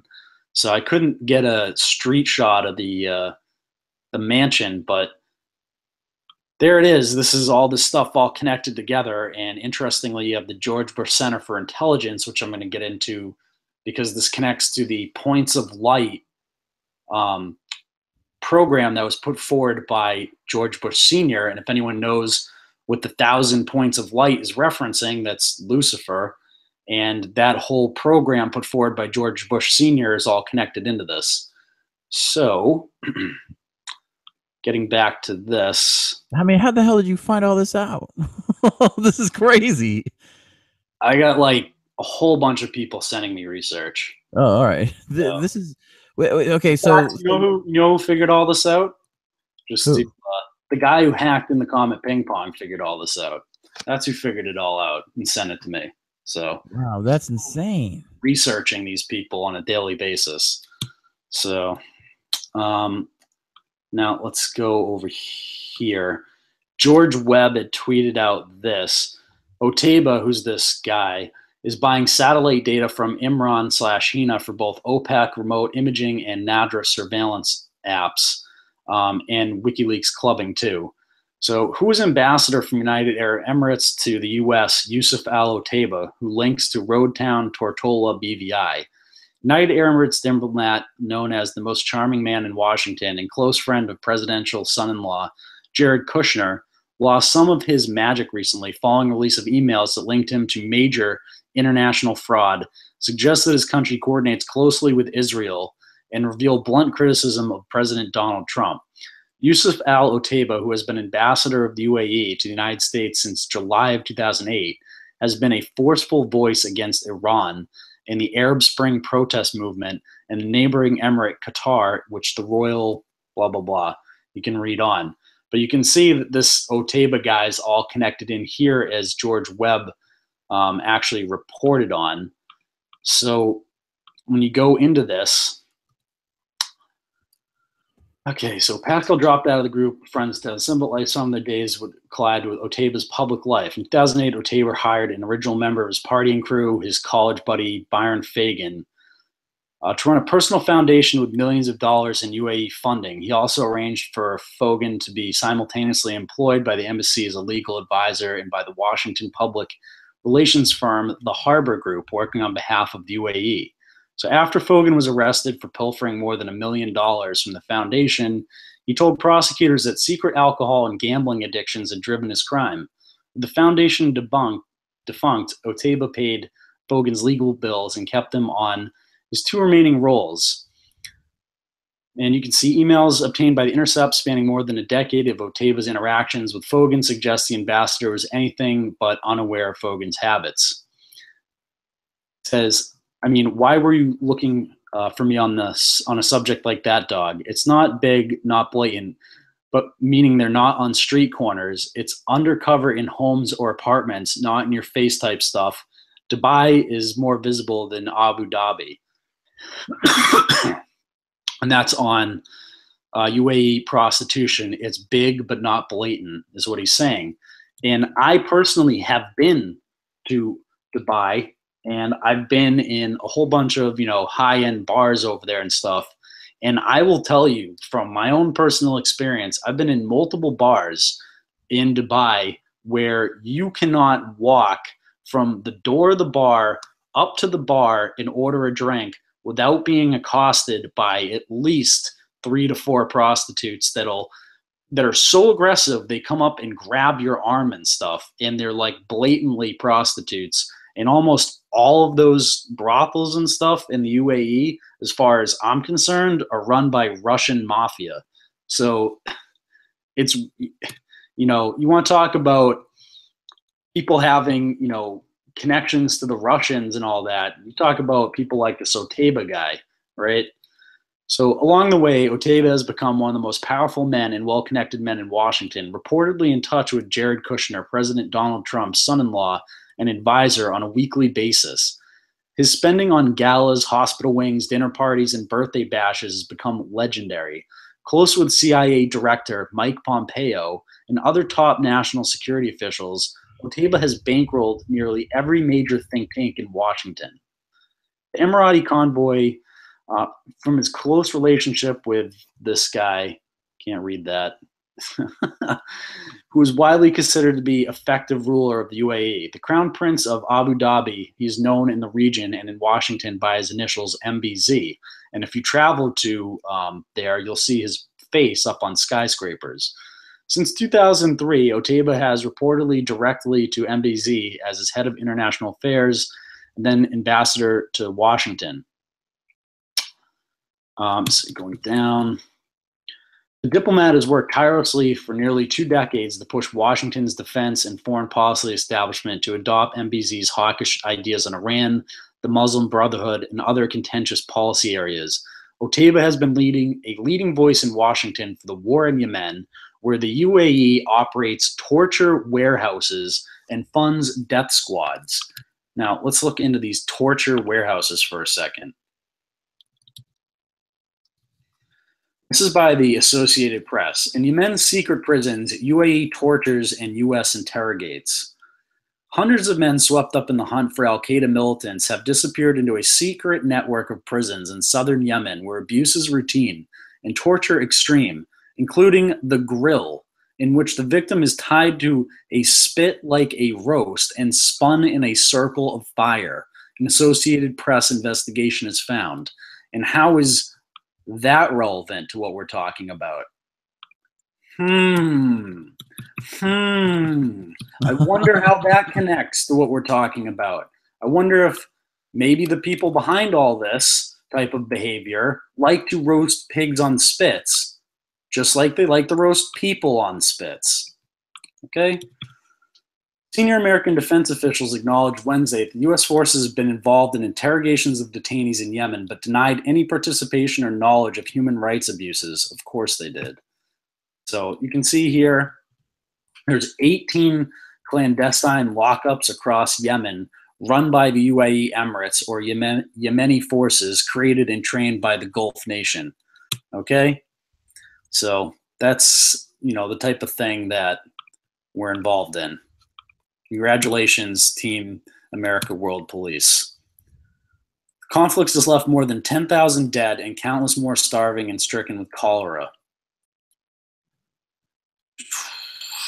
Moving down. Let's get back to. I read all this earlier. I'm just trying to get into a connection here that I saw that was really important. The sex crime statutes tend to be employed as a cudgel against political dissidents or people, often foreigners with limited political power. Ruling class figures, in contrast, operate under a different set of informal rules. The UAE elite enjoy impunity at home and the full support and protection of the UAE state when they break the law abroad, said Nick McGeehan, a researcher for Human Rights Watch who works on the Gulf.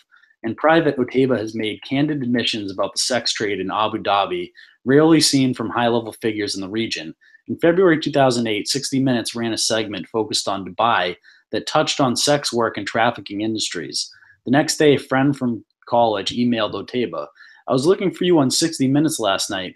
How big is the prostitution problem?" he wondered, according to a copy of the exchange obtained by the law. And then that's the email about how it's, it's big but not blatant. It's absolutely blatant. Just go there and you shall see. Okay? And then you can see Pascal and Otaiba here.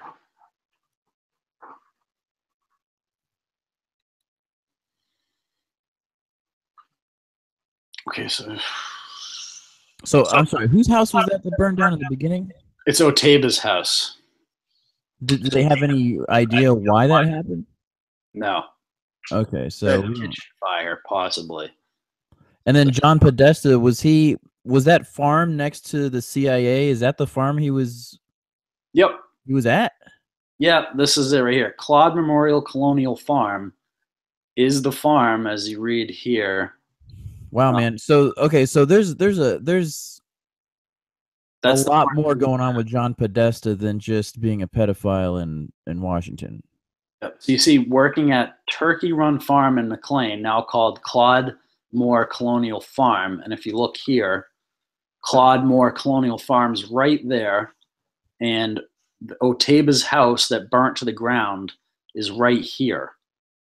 Okay, and let's see if I can get into. Did I pull up the article? I hope I did. This is, what? This is crazy, man. This is some interesting work. I don't even know how your friend found all this. I mean, or even thought of it or whatever. I don't know. This is crazy. Yeah. So, and I did some of my own digging as well. So when you look up this guy, the Otaiba guy, and you look up his house in Virginia, there's an interesting article that we'll get into in a little bit, but I mean, we're getting so close to nailing these guys, I think. I mean, look at these assholes.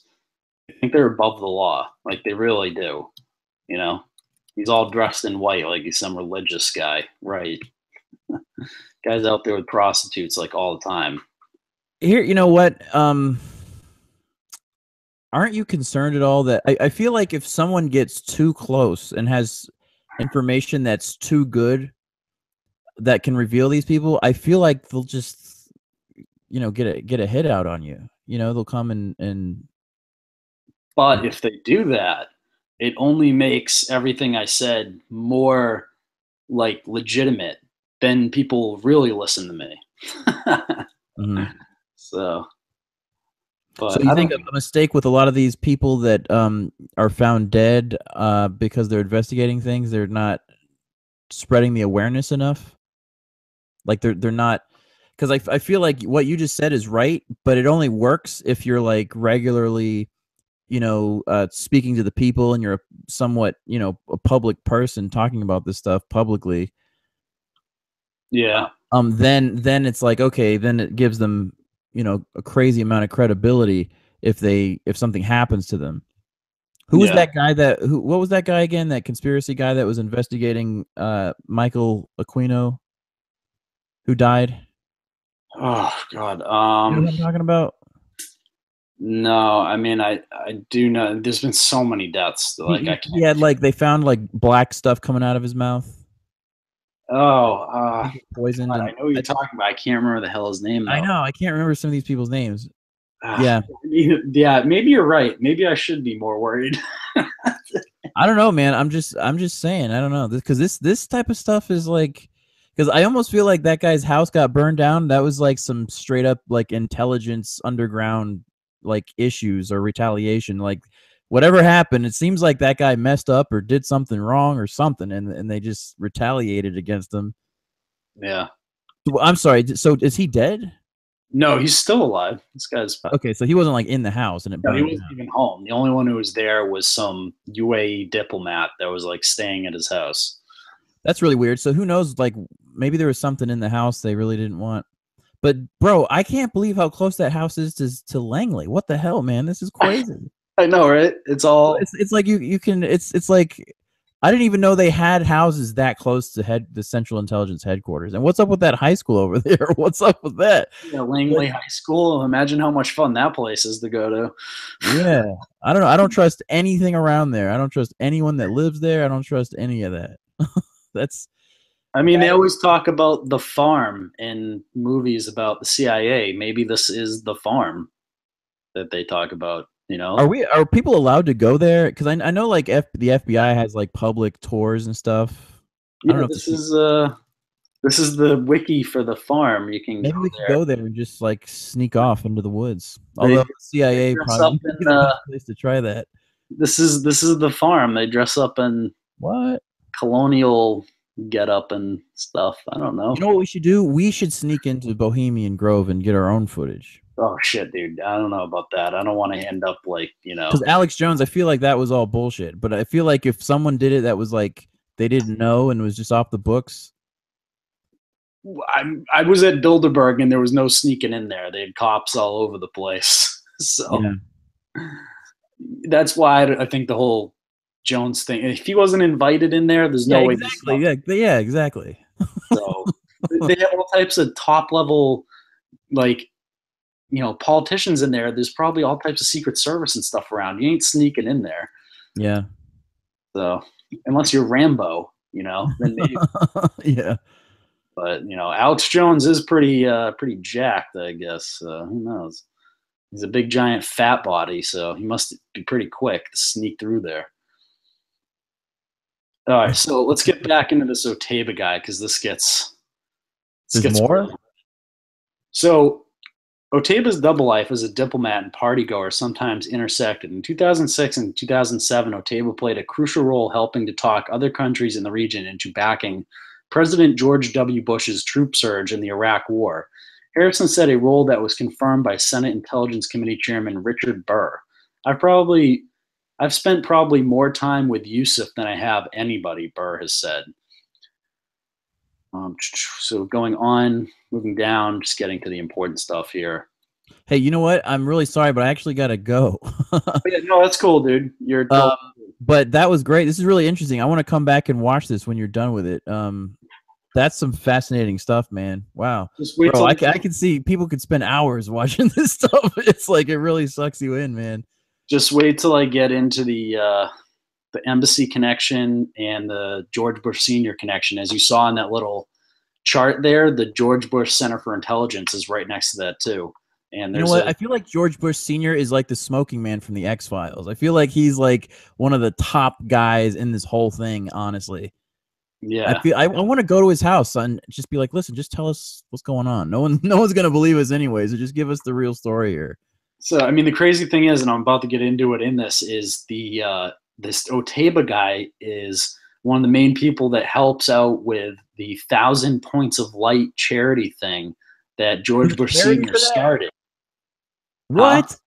I remember that speech. It's one of my favorite New World Order speeches, but I didn't know there was like a charity called 1,000 Point of Light Charity. That's crazy. Yeah, go look it up. It's a big charity program. That's what the whole speech was about, is that we're going to raise America up with all these different little charity groups everywhere, and there are 1,000 points of light.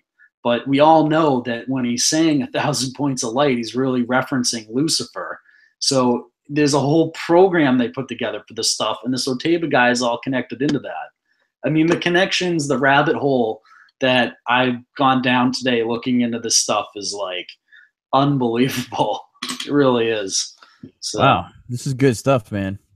All right. Yeah. Well, anyway, yeah, thanks for having me on and letting me talk a little bit about the conference. And you know, it's almost like a little bit more than a month away, so maybe we'll talk again on a hangout or something between now and then. All right, man. I'll put a trailer together for it too, like a little, you know, That'd be awesome. Yeah, that'd be so cool.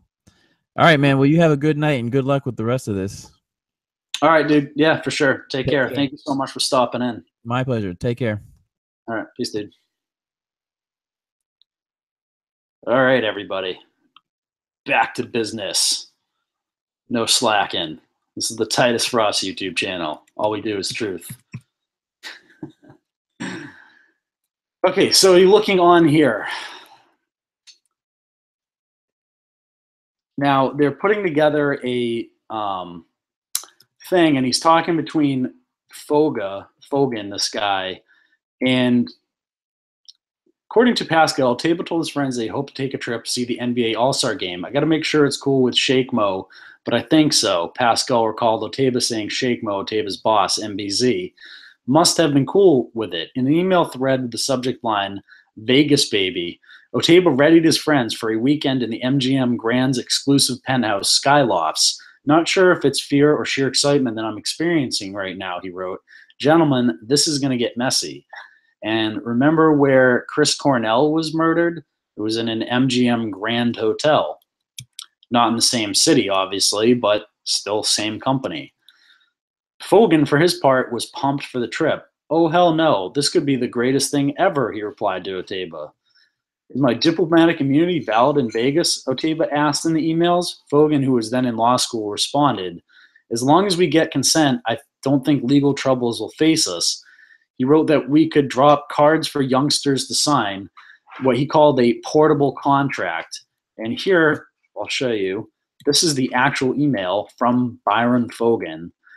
Vegas baby, as long as we get consent, I don't think legal trouble will face us. I'm going to make up some business cards for the youngsters to sign. Here's the language of the portable contract. I, insert name of dumb girl, agree to let, insert name one of us, filth bags, hit it. I, insert dumb broad names again, if her drunk ass can remember it. So right here, this part right here, if they're too drunk to give consent, then it's rape, okay? That's been argued in court countless times. Am at least 18 years old.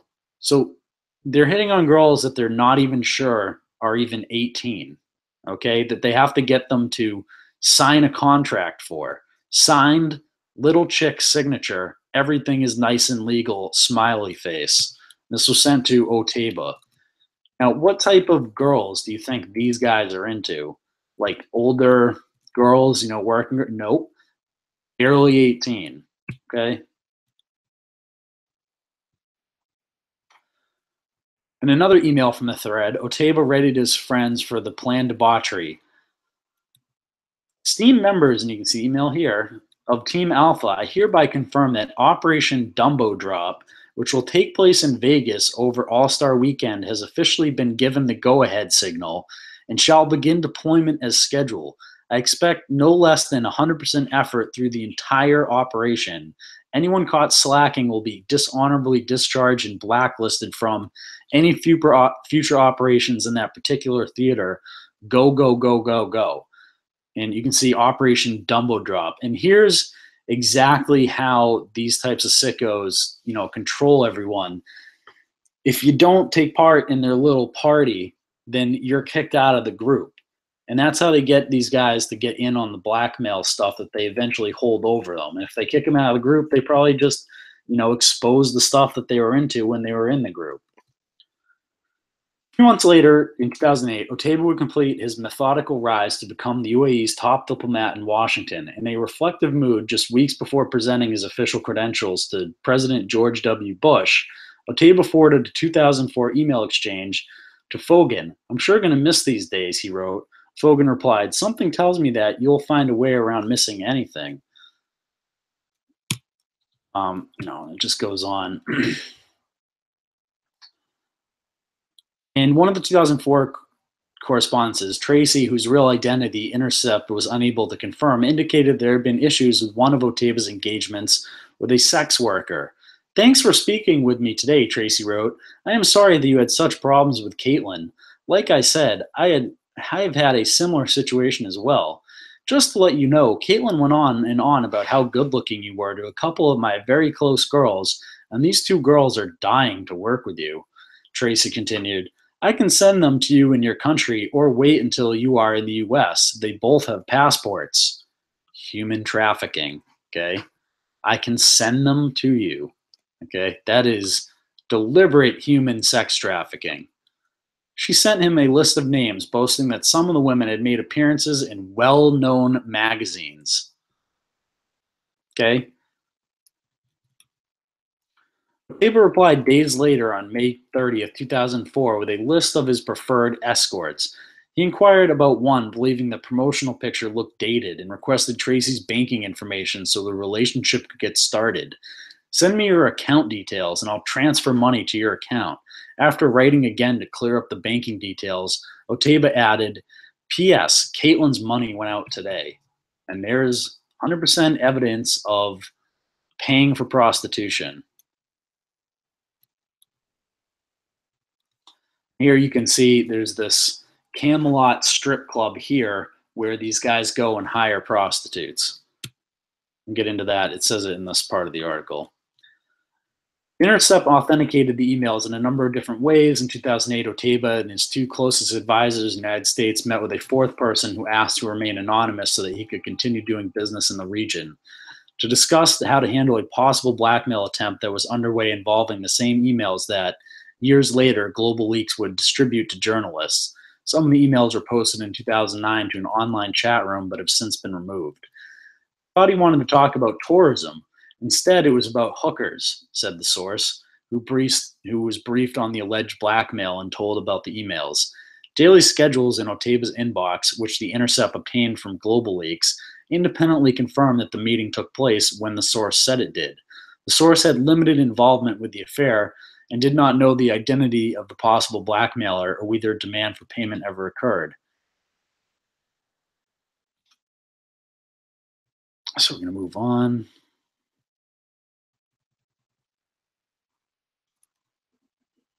Okay, yeah. Conversations distributed by Global Leaks suggest that interactions with sex workers were routine. In one 2006 email, Pascal, using the name Job Bacchus, discussed how to get strippers from Washington to where Pascal was staying. In Otaiba's Abu Dhabi apartment, he suggested to Otaiba that another one of their friends should go to a Washington strip club named Camelot and drop your name and see how many sign up to go overseas. Otaiba promptly forwarded the note to the same friend Pascal had mentioned. Pascal was also able to provide photos that show him partying in the US and Abu Dhabi with Otaiba and his pals. In one, both Pascal and Otaiba are sitting next to women who Pascal said were strippers at Camelot, that Otaiba sent on a train to party with the crew in New York. Nick Triantis, manager of Camelot, confirmed the women were former dancers. He reached out on the Intercept's behalf to see if they would be willing to be interviewed, but they did not respond as of this writing.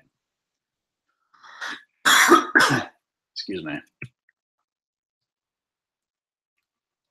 At dinner at Nobu Restaurant in New York City. This is them with the strippers from the place. Over the years, Pascal slowly came to believe that something more sinister than consensual sex work was at play. It started with a Russian woman who gave him her number after the first encounter. She told him if that he wanted to hang out without paying, he should call her directly. He did, and they got together a few times. During one of her visits, the woman opened up about a dark side of her work.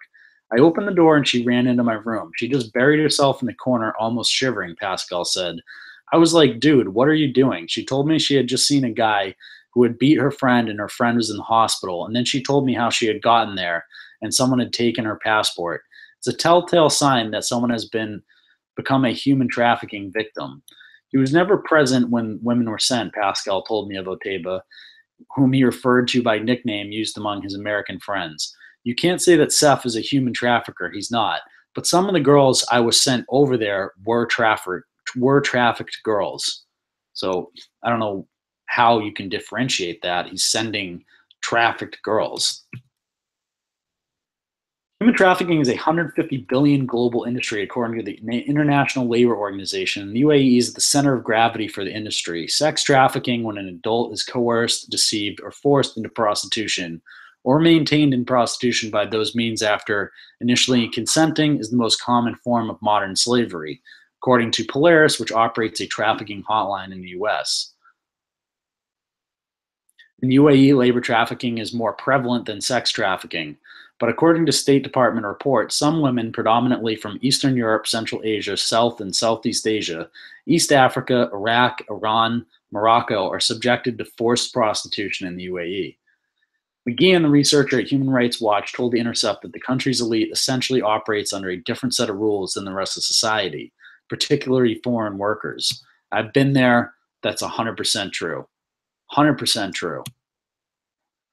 The only time they're called to account are when their abuses take place abroad. So, for example, you've got the case of the UAE ambassador to Ireland who was sued for damages in 2014. McGeehan said, a UAE citizen who uses a prostitute in the UAE can probably expect to be treated lightly. Okay, so.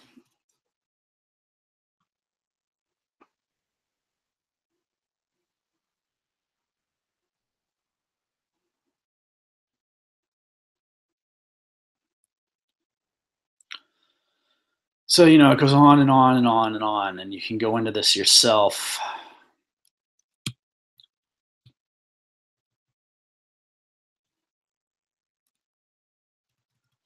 You can see this email here, Byron Fogan. I fuck whores. Tell Roman to get ready for a Dana trip.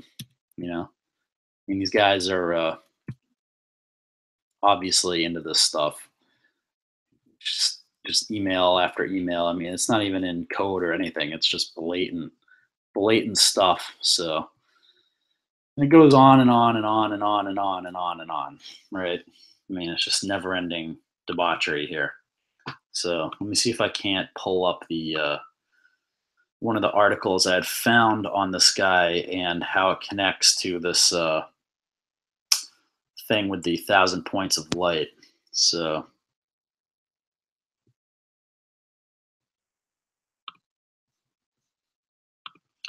just give me 2 seconds. I didn't want to open too many tabs at the same time because that has caused issues in the live stream before. So just give me one moment to get the next couple of things up here. And close a couple of these tabs.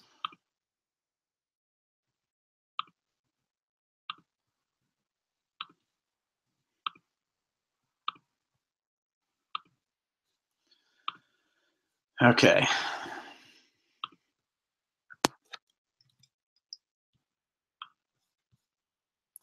All set. And begin. Okay, so here you can see this article here, Home Life. That's Otaiba, the guy whose mansion is right there. Exclusive look inside the home of these people. You know, you got a wonderful couple, right? Of course. Guys out banging prostitutes all the time.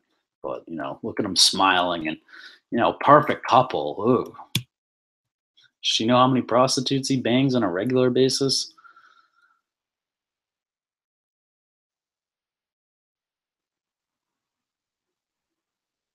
Okay, so if you read down in this article, here's their house.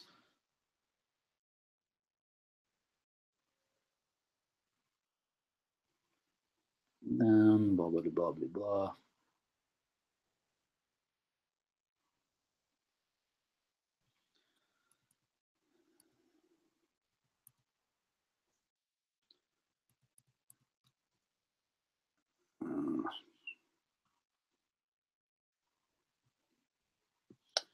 So somewhere in this article talks about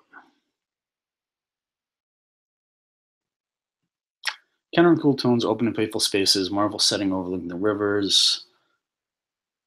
Son Omar, home away from home, is former occupied by the original ambassador.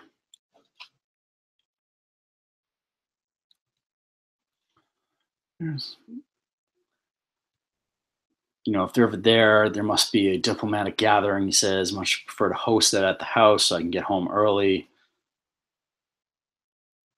Blah, blah. So he holds like all types of embassy dinners and things at his house that burnt to the ground.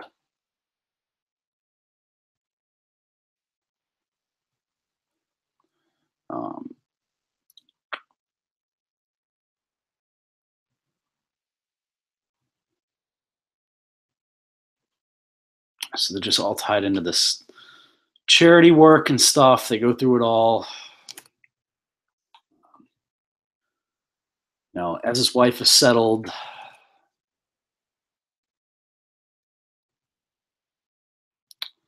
it wasn't in this article, but this guy's connected into this whole program run by George Bush. But I mean, we'll get into it. There's another connection here, direct connection. So if you look at this map again, you have Claude Moore Colonial Farm, which originally was, if you look at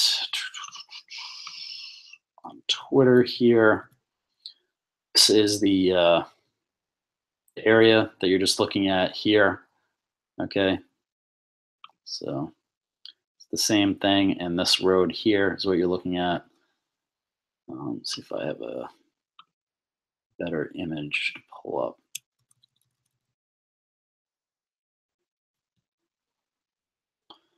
Yeah, so it's this right here. And Grandma Rita's children is like right there, okay? So the camp is a living legacy to grandmother. Unfolded like a political pain, organizers worked with trusted phone lists, making call after call for financial support. They followed up with hundreds of letters and then touted big-name supporters, such as former President George Bush and retired General Colin Powell, to generate interest among the media. But instead of running for office, Mclean resident Jillian Kilberg, 17, was raising money to start a day camp for more than 40 disadvantaged children in Fairfax County. As a result of her efforts, the children so far this summer made trips to the Smithsonian Institute, romped at King's Dominion, and listened to a Motown concert at Wolf Trap. In coming weeks, they will go to the National Zoo and to Mount Vernon, George Washington's estate. The camp is called Grandma Rita's Children in honor of Gillian's deceased grandmother. The teenager brought it to life after months of work last winter and the spring with the help of $20,000 she inherited from her grandmother and skills she learned by watching her political savvy parents work in state and national politics. Her mother, Bobby Kilberg, a Republican activist who worked on the Bush campaign and helped promote the Bush administration's 1,000 Points of Light program. Okay. In 1993, she unsuccessfully sought the GOP nomination for Virginia lieutenant governor. Gillian's father, William Kilberg, is a Washington lawyer who served in the administrations of Richard Nixon and Gerald Ford. To me, it's just a part of life. I've always lived around it. said of her organizing skills as she shepherded 36 children through Capitol Children's Museum one recent day. I think it helped having watched my mom go through 2 campaigns. Judging from the reaction of the children who live in the Spring Garden public housing complex on Richmond Highway, those skills and her parents' contacts have been put to good use. Giselle Colbert, 9, said the best excursion so far was to King's Dominion. Okay, but you can see they have all types of access, again, to children, right? And this is all connected to the 1,000 Points of Light program, okay, by the, senior Bush. And when you look at this map, what's right next to Grandma Rita's, the George Bush Center for Intelligence, right? This camp was created by the George Bush 1,000 Points of Light program, and it's right there, right there. And here's where this, Otaiba guy who's into prostitutes, it lives right here, okay? And this is where, in this farm where Grandma Rita's is at, is where Podesta was a pig farmer. It's the same place. I mean, how ridiculous is that? You can see it on the thing here. Like if I close this out and go back to the other one, and if you pull it up on Google Maps, you'll see what I'm talking about yourself. Grandma Rita's children, it's right there. It's in the same exact area as all this other stuff. Is where this guy was a pig farmer, as where the CIA headquarters is, as where the George Bush Center for Intelligence is, and it just so happens to have been started by the 1,000 Points of Light program. I mean, I'm all for coincidences and stuff, but,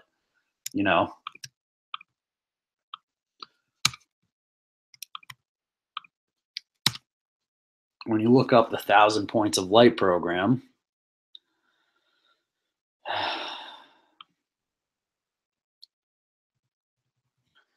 phrase 1,000 Points of Light is popularized by U.S. President George Bush and later formed the name of a private non-profit organization launched by Bush to support volunteerism.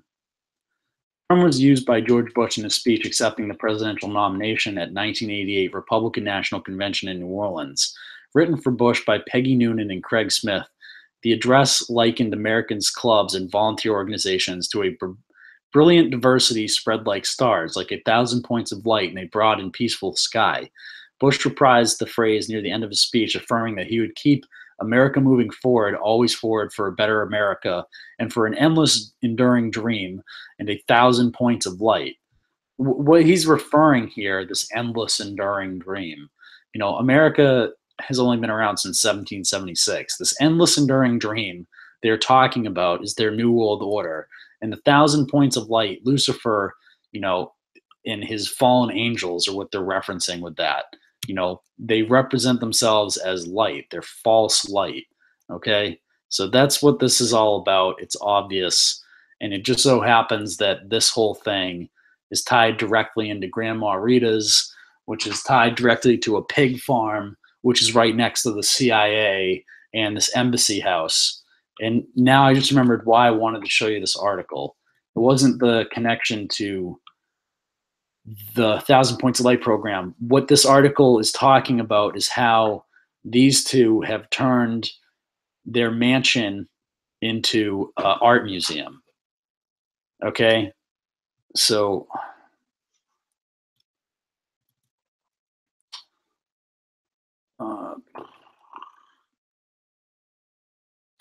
their home away from home, which was first occupied by the previous UAE ambassador, Sakir Gobash, was redesigned over the course of a comprehensive renovation in 2009, resulting in an expansive, contemporary art-filled residence. So they've basically turned their house into a big, giant, art museum, right? And, for contemporary art, right? And he's a diplomat. And what have we talked about in the past?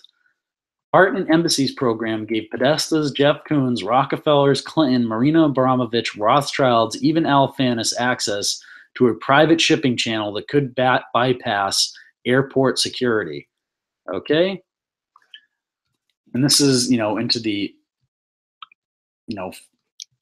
diplomacy of art. Here's, an article by Hillary Clinton on the FAPE program, right? And this is all about a program that allows them to ship stuff around as art and not be inspected. So they get completely to bypass customs and security and everything. They just claim stuff as art and they can ship it anywhere in the world, which means they could be using the shipping channel for their human trafficking stuff that they're doing. Okay, it's not a huge stretch to say that. Okay, it really isn't. Also, when looking at this whole pig farming situation we have going on here, if you go back and you remember the whole Alephantis, possible walk-in freezer location found at Whitmore Farm. Well, here's the Whitmore Farm, freezer picture, right? Craig Northrop team, of course, Northrop, right? And here's the James Alephantis, the farm, right? Here's the picture of the farm. Milk to piglets, fill humidity trays, lock up, and all this. He posted this. Okay, so, this guy's into pig farming and all that. So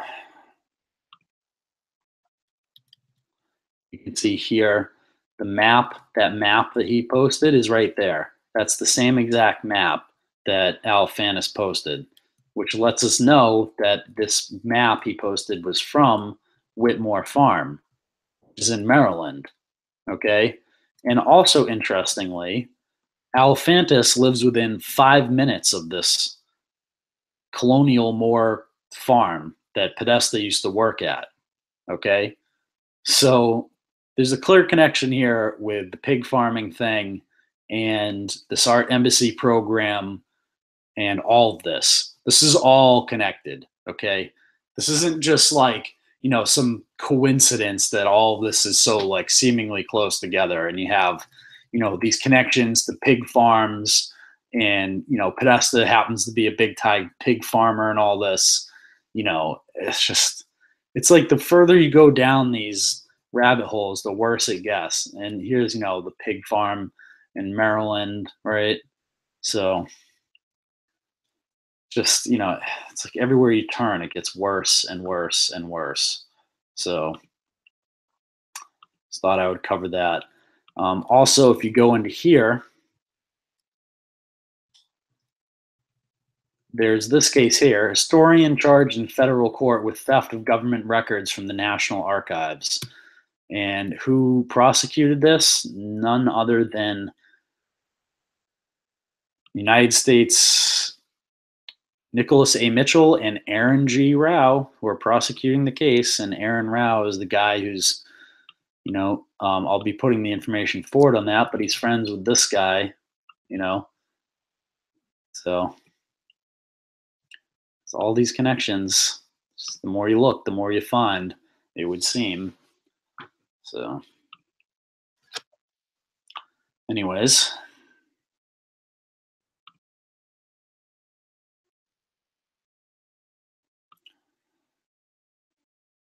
So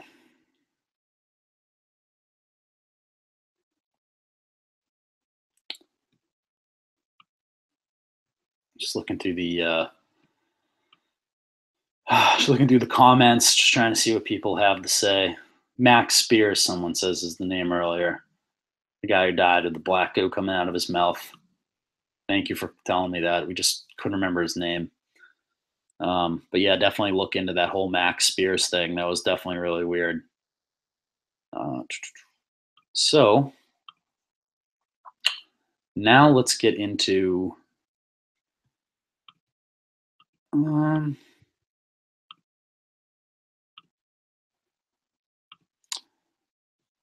well, yeah, let's get into this stuff here. So let me just quickly pull up my YouTube thing real quick and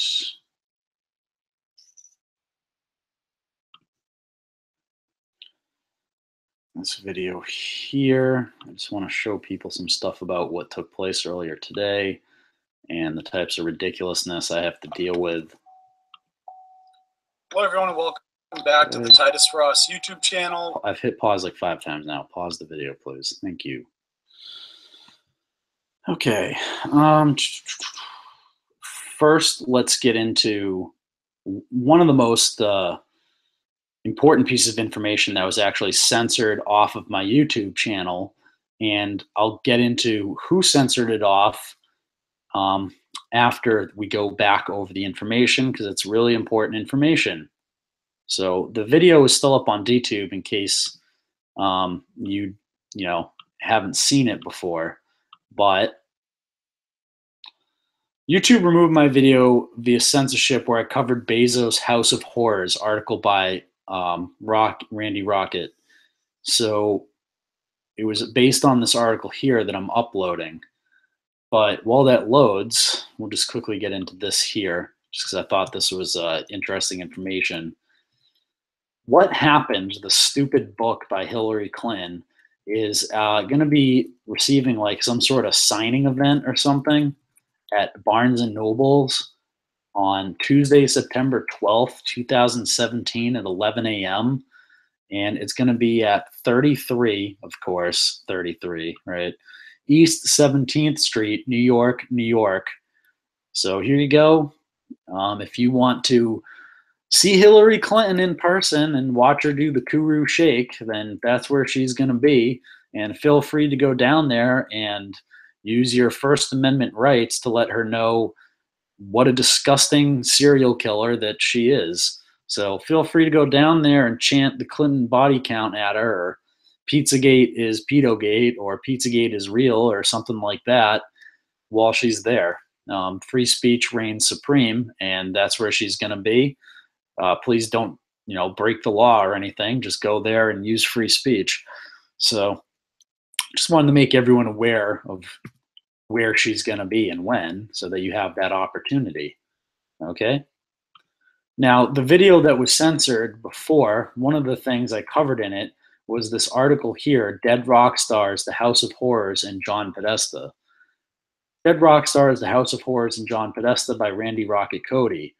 I've learned that billionaire Jeff Bezos recently bought a house in Washington, D.C. area. It is apparently the biggest house in D.C. and more secure than the White House. As the story goes, a security company won the contract to do the work on the house. It is an old textile museum that reportedly sits above underground tunnels. Bezos paid $19 million in cash to ensure he got the property.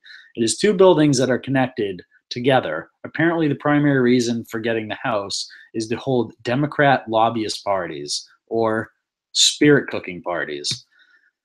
Sounds to me like a literal house of horrors. Joseph Rago, 34, dead Pulitzer Prize-winning journalist tied to investigating Obama, recently lost his life after being an outspoken writer against the liberal agenda and pedogate. According to internet sleuth Chris Simpson, Joseph Rago is also a sharp critic of Jeff Bezos, Amazon, and Apple, and ran the journal's Review and Outlook column, which had been highly critical of Clinton, as well as ex-Hillary Clinton campaign chairman John Podesta, even covering some information on Podesta from WikiLeaks, which the MSN generally ignored. For years before Rago's death, he has also been a target of Media Matters, founded by David Brock, ex-boyfriend of James Alefantis, and a huge supporter of Hillary and Podesta. David Brock's site wrote at least 3 pieces attacking Rago from 2009 onward. The mainstream media has very few reporters willing to sharply criticize the Clintons, Podesta, and other establishment Democrats. These same Democrats are pushing censorship policies to censor alternative voices outside the mainstream, just as one of the few critical voices inside the mainstream has been silenced. Jeff Bezos, founder of Amazon.com, recently hired John Podesta to work for the Washington Post. Yes, that John Podesta. In 2015, the Textile Museum was one of Washington, D.C.'s priciest real estate sales of the year, selling for $19 million to an anonymous buyer. Now the new owner of the property, located at 2320-2330 South Street Northwest, plans to convert the 29,000 square foot property into one of the city's largest homes. So here we have Amazon.com's Jeff Bezos, tied to John Podesta, a known pedophile, planning to hold pizza parties at this new mega mansion he is renovating. You know, the same pizza parties Podesta's brother Tony claimed he likes to hold at his house. Urban Torf reported Barnes Vaughn's architects will renovate the exterior of the property as well as the roofs and driveways. A geothermal system will also be installed. Pergola is located at 2320 South Street Northwest will be restored, while a terrace will be expanded. For the rear terrace of 2330 South Street, a limestone and glass garden room will also be added. Once the renovations are complete, the carriage house will also be restored as groundkeeper's residence. According to Urban Turf, Waddy W. Wood and partners constructed the 16,000 square foot structure at 2330 South Street Northwest in 1908.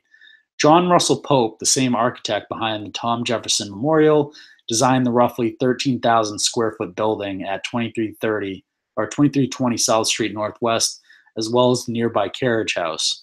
Could this new Bezos mansion potentially become another Bohemian Grove that is kept under tight security, while inside evil satanic child sacrifices occur? Lament.com shared a shocking video in which a 23-year-old Angelina Jolie purportedly reveals the factual inside mechanism of Hollywood as she describes her experiences involved in undercover Illuminati rituals to close friends.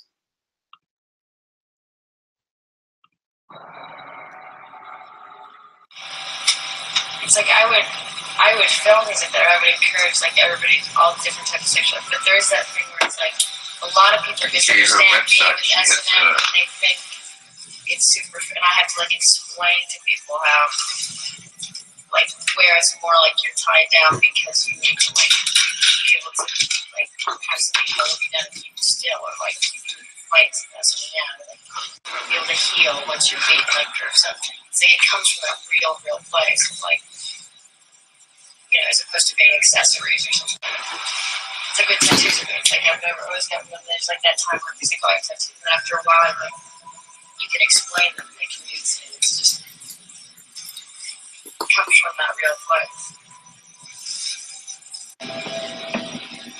Yeah, I don't know. I only saw that film she brought over that night.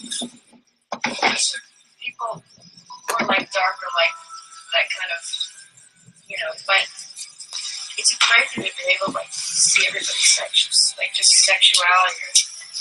But it's so weird when you just,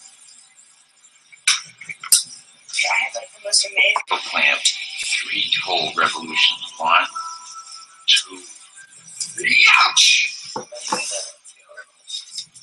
Like the twisting of a nipple or something. Yeah, 3 full times. I only saw that one she brought over that night though. And then dripping candle wax. My snake, I had it stacked. The connection of George Bush Sr., a former CIA officer in POTUS, in scandal goes way back. This YouTube video breaks down his evil history working in the U.S. government. A thorough documented criminal indictment of Mr. CIA/New World Order George Herbert Walker Bush, establishing beyond a reasonable doubt his guilt as supervisor in the conspiracy to assassinate John F. Kennedy. You must see it to believe it that former President George Herbert Walker Bush was connected to the assassination of JFK. Once you see this documentary, though, there should be no doubt in your mind that it's true. Kids kept in cages, killed for harvesting of their blood, organs and body parts sold on the dark web, or perhaps programmed to be MK Ultra sex slaves, Love, Jolie, etc., have all been well established as the elite's main reason for kidnapping kids at an alarming rate since the 80s. And the sick fucks have been using government agencies such as CPS to drag kids out of their loving homes over BS allegations. Darkness swallows up frightened souls of children in the darkest ceremonies known to man, and top-name Hollywood celebrities, rock stars, and politicians have been among the secret cult membership, believed to partake in the most sadistic, stomach-turning acts known to mankind. An anonymous source contacted me recently with the following story about former Mother Love Bone vocalist Andrew Wood, who died in an overdose in 1990. Andrew Wood died and they blame me because I said being with another man was gross. He really liked me and respected me according to them and killed himself because I said that. That was a lie. He died because the fucking maggot Bill Day was feeding him heroin. He was also feeding Marceline Angelina's mom heroin. He was with her. He was watching her for John Boyd and keeping her supplied with drugs. The source continues. Another thing, Courtney was one of the victims of the pedo ring I tried to break up. She was used by them way back to 1981 from what I recall. The source goes deeper into his connection with the movie star Joe Lee, assuming the identity of a man who saved abused kids named Anton. He contacted me after my last #TruthForChris article and wanted to clarify a few things for the record. You might want to fix the part about them making me rape Angie Jolie. She was 12, not 6, and never raped by me. They tried to make Anton rape her, but it didn't work, so they had her rape him while drugged up heavily on the mind control drug. You might also want to let people know that Anton saved the lives of a large group of kids who are all now celebrities. The kids they kill in their sick sacrifices were saved by Anton. One of the reasons he kept it quiet who those kids were was to protect them. They have a gold statue in Hollywood showing Anton and a girl holding the hands of a group of kids running with them. This is what Anton did, then had somebody in Hollywood protect them. Anton went back to kill the men who were torturing and killing kids. Imagine like Leonard Lake with a cabin in the hills and cages they kept kids and teens in. Courtney was one of the kids they had in those cages. According to political operative Roger Stone, Michael Flynn is sitting on a list of deep state pedophiles and will use that list as protection against attempts to harm him, his family, and the president. He details the Clinton crime family connection to John Podesta. And I've reported on that. We talked about that list earlier tonight. Just release the list. #release the list. Most recent comprehensive national estimates for the number of missing children available. The National Incident Study of Missing, Abducted, Runaway, and Thrown Away Children. The study examines data from '99, released in October 2002, estimated that approximately 800,000 children younger than 18 were reported missing in the U.S. Jason, you can go over all this ridiculous comprehensive statistics. Many of the kidnapped kids are ultimately devoured by elite, bloodthirsty, cannibal pedophiles, and everyone must keep in mind that there are potentially more innocent children who will fall victim to the elite child trafficking ring unless something is done about it before it's too late. According to the late, great Jim Mars, who recently passed away, there's an outer circle and the inner circle of Freemasons, and the outer does not know that the inner exists. Some of the most high-ranking members have admitted to that. In fact, one of the highest-ranking members, General Albert Pike, even admitted at the very top of Freemasonry chain are the people who do not believe in God, but in Lucifer, the light bringer, who say some means the devil. These are the ones who are trying to control the world. The most frightening fact of all is that CIA and Jeff Bezos just hooked up together for a $600 million deal. If that doesn't send chills down your spine, you become one of the walking dead that continues to turn the other cheek while scores of God's little angels are kidnapped and massacred for profit. And it's a really good article. #TruthForChris, #TruthForChester. Okay, so, and I thought that was a good article. And that was one of the things I had covered. If you go and you look up this mansion by Bezos, it's right in Calorama Heights, where Obama lives, where Tony Podesta lives. It's like a tiny little neighborhood in DC. Even Jared Kushner has a house in this neighborhood. And also in this neighborhood is the Haitian embassy. So another connection to an embassy, right? So I just thought that was very interesting stuff. Now, just going down, earlier today, I was harassed by members of the Satanic Temple. They're the ones who took down the video and removed my live streaming on my main channel for months. Okay, and I have proof of that, which I'm about to show you in a second here. So I was contacted on DM by people who have been keeping an eye on all these characters, and when you look, this Spiny Norman guy, ha ha ha, suck on that, in the comment section on the video where I'm talking about being censored. So you see that, and there was like a whole bunch of these guys. Another guy was like, wrote out like ha ha ha like a whole bunch of times. So Spiny Norman, you see the name there. Now, Spiny Norman, according to researchers that have been looking into this, and here's another one of the people that did this Tim of the MKD family, and I'll get to him more in a second because he's continued to put his foot in his mouth, are the people that did it. Now, where are these people from? If you go to Hochstead Research, you can see right on here, the bottom, Spiny Norman. Nice work, everyone. I'd like to holler thank you at VidMe. And this is, they're talking about taking down a video on VidMe and getting VidMe to remove a video that they didn't want on there. And you can see this El Coyote guy is here as well. And supposedly, Spiny Norman and El Coyote, according to researchers that have been paying attention to these people, are the same person. So, and we have their IP addresses as well. So I have, been emailed a whole bunch of more information I'm not even going to cover tonight, but I will be dropping in the near future. And I know these were the people that flagged down my channel, okay? So El Coyote and this guy are the same guy, and as I've already shown you, hold on a second, that the Spiny Norman guy is the one that's like, ha ha ha, suck on that for me getting my channel censored. So obviously he's taking credit, and this whole little group is taking credit for taking my channel down. And this El Coyote guy at Hochstetter, you see right here, and when you look at him, when you look at all this stuff,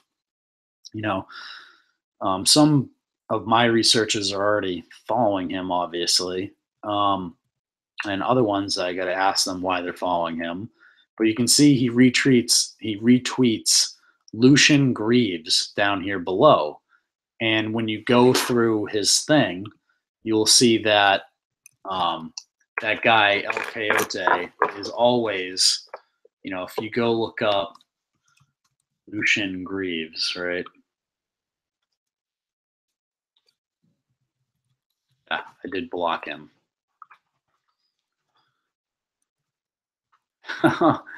He's mad. I guess he's mad that I blocked him. So that just hurts my feelings. Good. I hope you're glad with that, dude. So moving down, you can see Satanic Temple. He's tweeting these guys out all the time, right?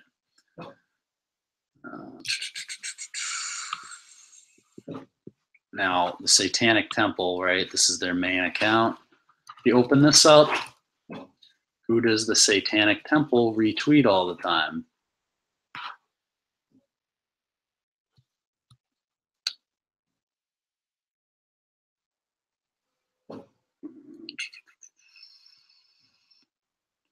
It's Great Faction guys, one of their followers. I mean, it's just on and on and on and on. So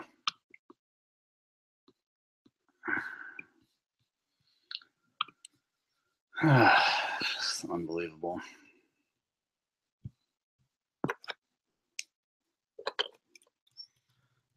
All right, so just getting back into it.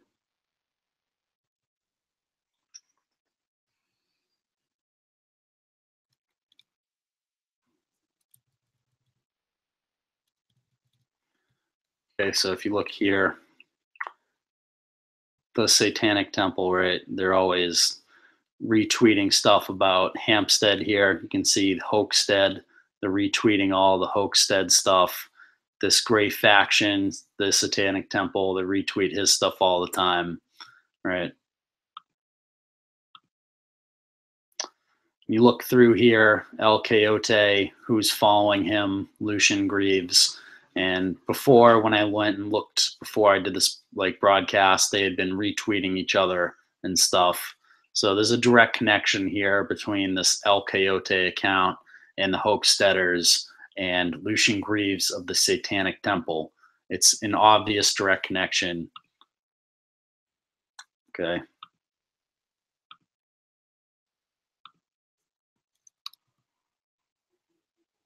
So these are the people who took down my channel, okay? So interestingly, when I went and I took a look at their after-school Satan program, here's the logo for it.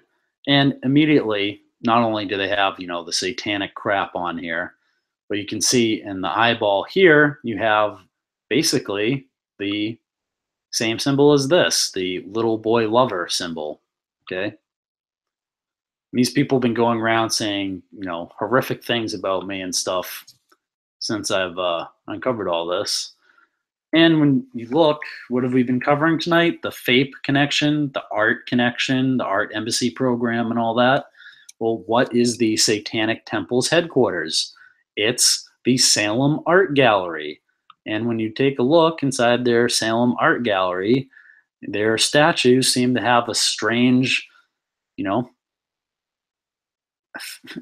love for children. I mean, they put children here with Satan, right? In their statues.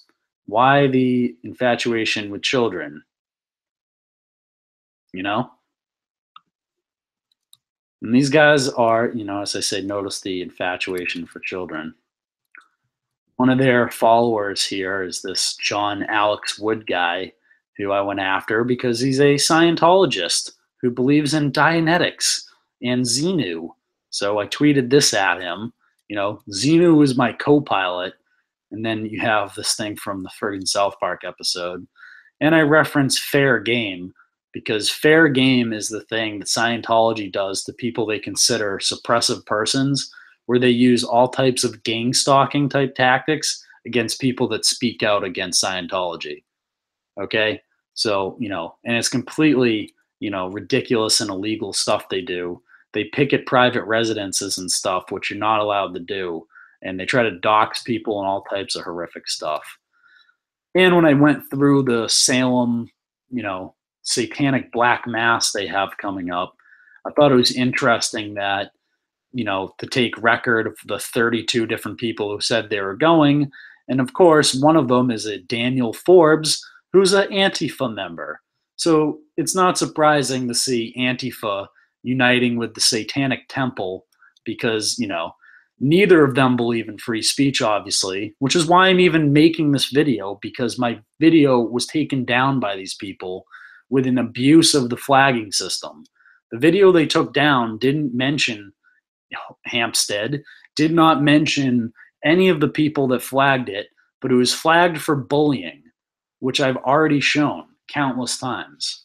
Okay? You can go back to the last couple videos where I posted the notification from YouTube showing the bullying notification that took my live stream away, and now I've got it appealed, and the appeal process came back, and it's going to be 3 months instead of permanent, basically. Okay? And the appeal is still undergoing to see if that's even going to be the case, because it's so ridiculous. It's completely ridiculous, and I'm going to fight it all the way. But you can go through, and they posted a little stupid events, so you can go right on their, Facebook group events, and you can look at who these people are, and we can document who all these people are that support and go to these types of things. And interestingly, when you look at these people, a whole bunch of them are involved in organizations that are involved with children and school programs and things like that, which is very, very, very worrying. Okay? And I'm going to be doing a full investigation on the Satanic Temple, a full investigation on the hoaxsteaders, and all of this. Okay? This isn't even close to over. Okay? So, this is just the beginning. This is just me lobbing tiny little shells your way. Just wait till I'm done with my full investigation on you characters. Okay? So, that's who flagged my channel. I hope you all let them go and have it.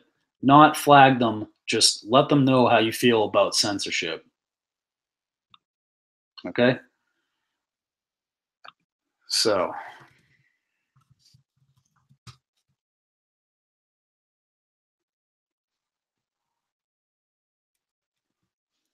now we're going to get to the Ask Me Anything session. So I'm just going to pull up the 2 Ask Me Anything posts I did and see if anyone dropped any questions for me to go over live this week. So I'm just going to pull up Patreon and this other thing real quick. Just give me 1 second, please.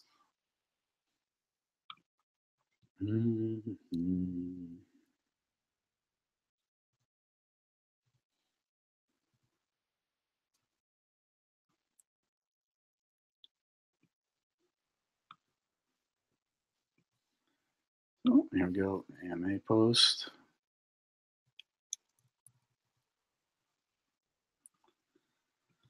And just do the AMA post on my blog. Sorry, the internet's going like mad slow right now, everybody. Don't know why.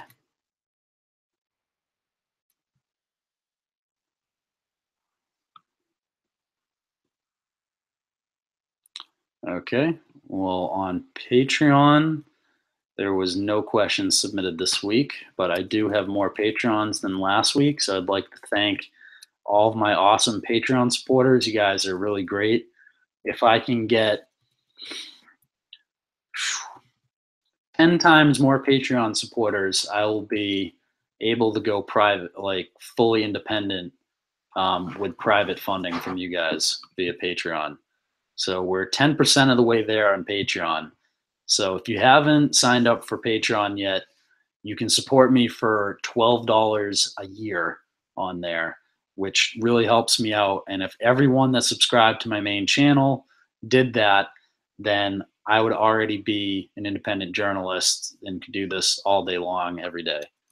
Okay. So, and also the big, oh, a question just came in actually. So that's good news. All right. So let's get into it. Yeah, I can see you, Dion Bermeo, in the chat.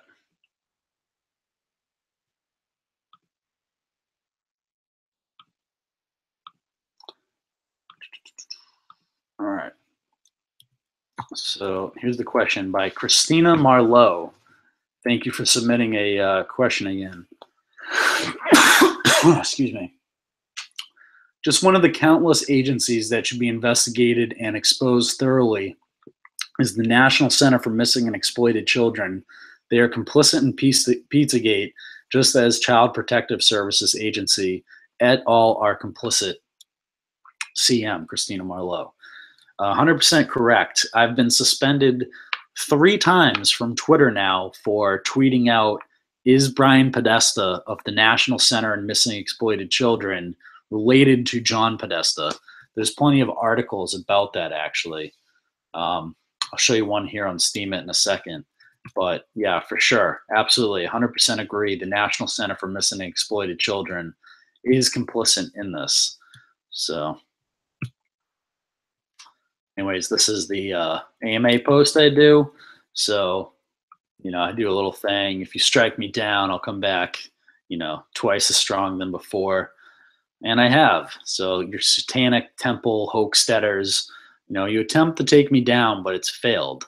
You know, my channel keeps growing, and this live stream, even though it's not on my main channel, will be put on there, and I'm going to fight the appeal process all the way to the end. All right, so let's go to the comments. Sports and Coffee. There's like a really cool dude that does, I'll show you his little blog here. He's a cool dude I'm in contact with. He puts together these little contests and stuff. So like here, MLD Daily Pick'em Contest, $172. And basically all you have to do is go through and pick each team that you think is going to win and post a tiebreaker. And then you just post that in the comment field. And then whoever gets the most right wins the contest and gets, I think, like all the money or half the money that's raised here. So someone, just for picking a couple games and writing it in a comment section, is going to win $172. I mean, you could just go and guess and win that. I mean, who could use $172 right now that's watching this, you know, video? Probably every one of you, you know. So, and it's all in cryptocurrency, so it's actually money that, you know, goes against the Federal Reserve, you know, enslavement system. And this guy's pretty cool. He joined Steemit because of my YouTube channel. So go give him a follow. He's really cool. He always upvotes my stuff on Steemit. So go give him a, you know, follow on there if you want to take part in any of these little cool contests. And maybe one day I'll get him on for a live stream so you can promote it more. But he didn't ask a question. He just said, keep up the fight, which I really appreciate those types of comments. Titus, I watch the Joe Rogan podcast whenever I have the opportunity. I was wondering if you happened to catch the one about a month ago with Eddie Bravo. Eddie tried to bring up the strange circumstances surrounding the deaths of Chester Bennington and Chris Cornell, and Joe just shot him down and did not want to discuss it at all. If you saw this, what was your reaction? Do you think Joe's unwillingness to talk about it had anything to do with the original conversation with Alex Jones? Well, Eddie's all about flat Earth. Oh my God. He still does have some very good knowledge when he discusses Pizzagate, Pedogate. Would you be interested in having a live stream with him as a guest? Thanks. I really appreciate all of the great research that you do. Yeah, of course I'd like to have the Eddie Bravo guy from Joe Rogan on my show. I would, I don't care how I have to raise awareness about this stuff. If I have to work with people that are, totally, controlled shill, just like if CNN offered to have me go on there, I would go on there and I would tell everyone the truth about this stuff. If they tried to censor me, it would be obvious because you would all see it. So any opportunity we can take to raise awareness is great. And if this Eddie guy would come on my show, I'd probably raise awareness to a whole bunch of people and I could set him straight about his flat earth, ridiculousness. I have not seen this video where he brought up Chester Bennington and Chris Cornell. However, thank you for bringing it up to me there, Tony Clark. I'm going to go ahead here, and you deserve 100% upvote for this comment. That was a really good comment. So I just see that? My voting power gave him $1.14 for that comment. That's what I can do for the people that come on to Steam It and bring good information. I can help you, and you can help me. It's like a big voluntariness type thing, okay? So I don't know about this conversation. I did see the Alex Jones video, and Alex Jones looked like he was on, too much bone broth or something and couldn't keep himself on topic, and it was a total joke, and they made the whole Pizzagate thing look like a joke because Alex Jones was so bad in that interview. He just couldn't stay on topic. He had to make it some ridiculous thing. That's the problem with Jones. Like, he really could do a lot of good, but he doesn't. He just does more damage than good at this point. He did a lot of good for a lot of years to build up his credibility, but now it's gone. It's gone. He's just completely sold out. He wasn't always sold out, which he probably was. I mean, his entire family's from the CIA. Okay. Also stumbled across and he works for Time Warner Cable. All right, enough with Alex Jones. I also stumbled across a clip of Eddie talking about just this with Joe. Hopefully Titus does cover the subject. I also thought it was really weird and unsettling how quickly he wanted to change the subject. All right, well, we'll play this clip. How about that?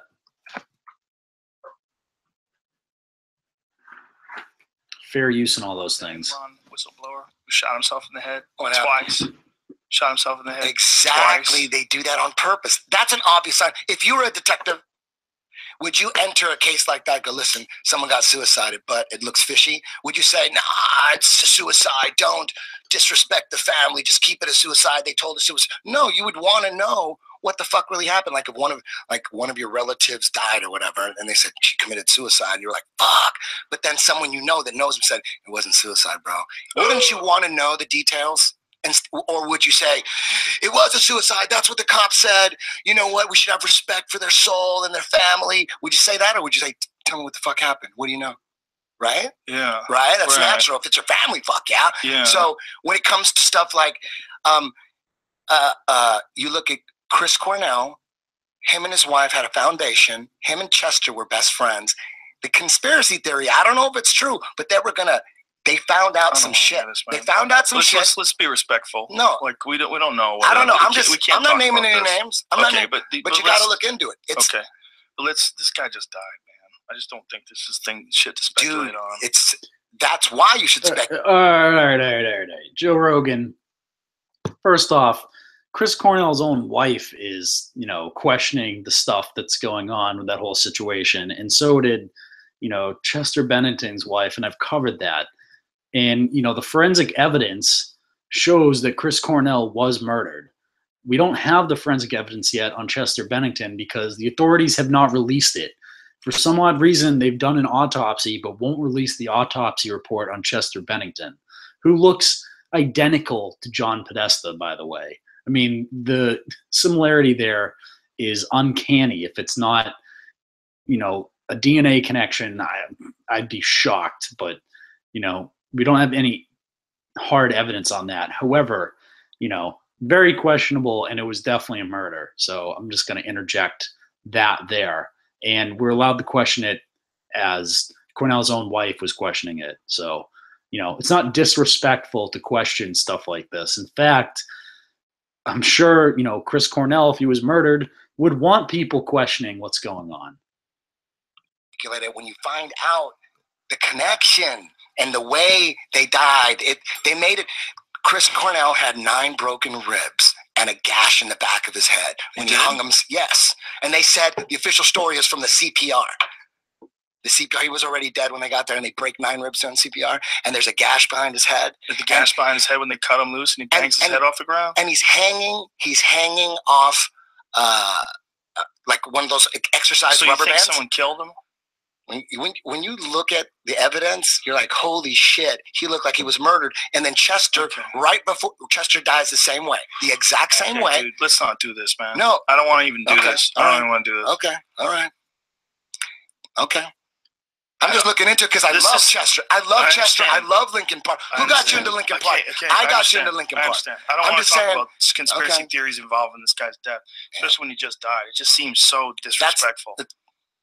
No, he's one of my favorite singers of all time. I understand, but if he really did just kill himself, like, it seems so disrespectful to speculate that he was murdered because of some conspiracy theory. I don't know what the case is, but I don't even want to talk about it. All right. But do you know what I'm saying? That, you know what? I said enough. I don't need to say no more. I don't want to get into trouble, but I'm just, I'm not trying to put anybody in jail. I love Lincoln Park. I love Chester. I love Chris Cornell. Are you kidding? I understand. Soundgarden? I understand. I want to know. I just feel like you should really know what the fuck you're talking about when you talk about people. We were just talking about suicides. We were just talking about.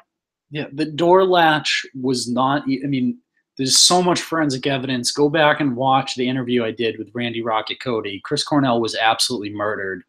Hashtag Truth for Chris. And we'll find out what happened to Chester Bennington. Every evil deed eventually comes to light, and that will come to light as well. So, you know, and thank you, Eddie Bravo, for bringing it up. Like, honestly, dude, like, I know you're going out on a limb there. You have a big national platform, and you can only really go with stuff that you can verifiably prove, which is probably why Joe Rogan is, like, distancing himself from this, because he doesn't want to cover conspiracies. But you know what? This isn't conspiracy, Joe. You need to go and look up the forensic evidence and stop calling it disrespectful when it isn't, okay? If you don't know, then just say, I don't know, okay? And say, I don't want to talk about it because I don't know. But don't sit there and call us disrespectful. That's disrespectful itself, okay? So that's what I think about that. And coffee again. Jonas, I don't know what this comment's all about. No idea what you're saying here. I like the spirit. That's great. Oh, she's talking about the joke I made in here. I said,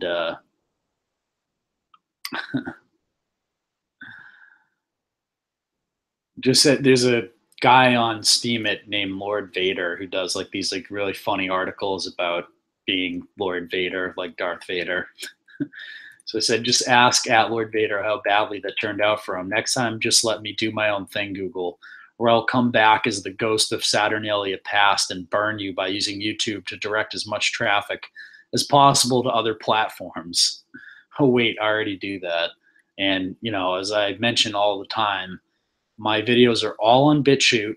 There's a Lulz Machine channel and a Titus Frost channel. They're all up on DTube when I upload them to DTube. They're all on VidMe when I upload them to VidMe. And I also have a Periscope channel for live streaming. And I'll have, you know, countless more, you know, video platforms to work with in the future.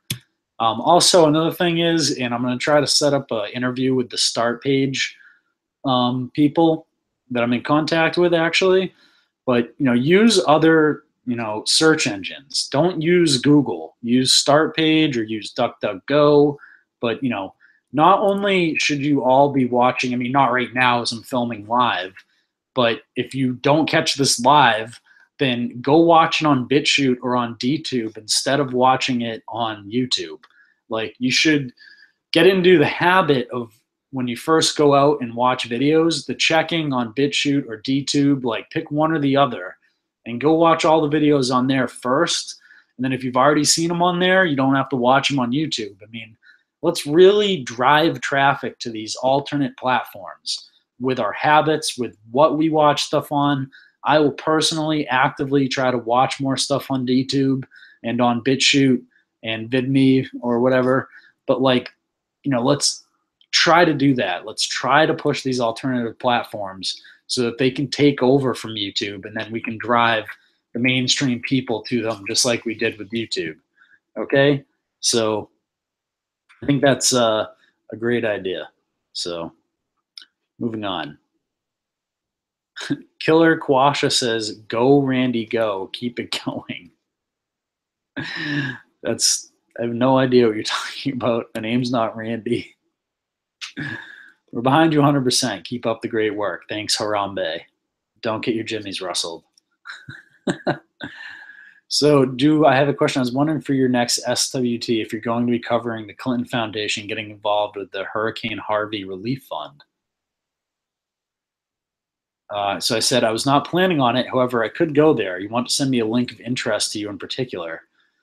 Don't really have any particular article in mind. Someone tweeted about it and caught my interest. Of course, I'm sure you can search and find plenty of articles about it, but here's just one I found. All right, so let's check it out.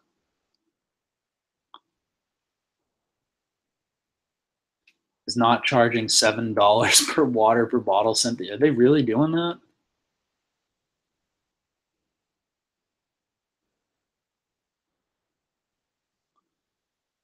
If the Clinton the Post claims that the FEMA agency is under contract to pay for water and other items due to Obama era rules.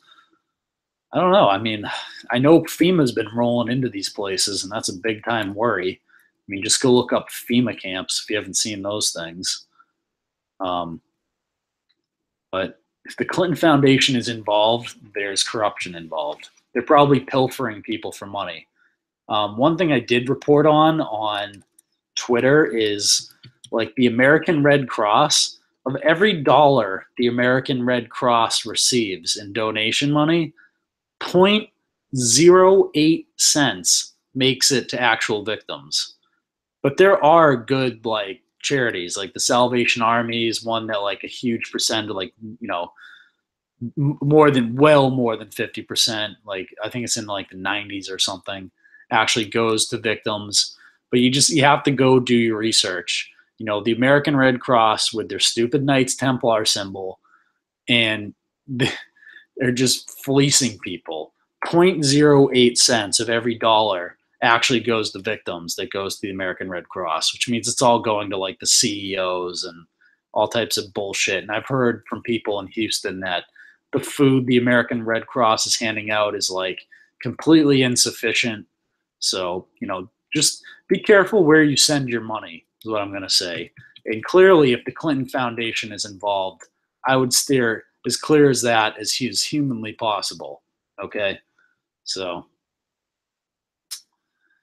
anyways, the back covered. Back to the comments. See if anyone else has any comments. Nope, that was it. So that's all the ask me anything questions for this week. So now I'm just going to engage with the audience for a little bit here.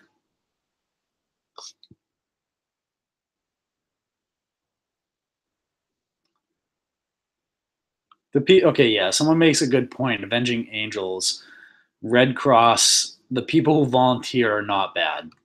Yeah, you're probably right. You know, the people that are just volunteers are, you know, they think they're doing good. They're not there fleecing it. I'm talking about the administration of the Red Cross, the like people who run it, who are fleecing people and taking all the money. I mean, 0.08 cents of every dollar is not enough. Okay.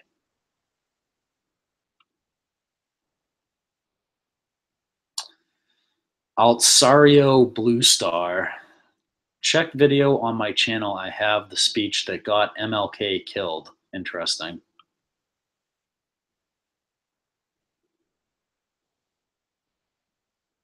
Thank you for the nice comment, Avenging Angel. Why do you think Joe Rogan looks scared in the video? Why would they get in trouble by... I don't know. It's a good question, Dion. He did look pretty scared to cover that topic. And he like totally wanted to get off of it, obviously. So that's a good question. I don't know why Joe Rogan looks so scared. I don't know why Joe Rogan doesn't cover this stuff more with the platform he has. If it was me and I was Joe Rogan, I'd cover this stuff all the time. And the other thing I'm going to say about Joe Rogan is there was some live show or whatever, but it was on Amazon, I think it was, I saw. So, you know, we covered the Amazon connection to PizzaGate and all that earlier tonight. So, you know, maybe he's got some deal with Amazon or something and he doesn't want to speak too much about PizzaGate because of the Amazon and Bezos connection to all this stuff. So, you know, who knows why people with bigger platforms than me don't spend more time on this PizzaGate stuff. I can't speak for other people. He did look scared, though. I'll give you that. And I did watch that stand-up that he had, and it was absolutely horrible. I had to turn it off within, like, literally 30 seconds.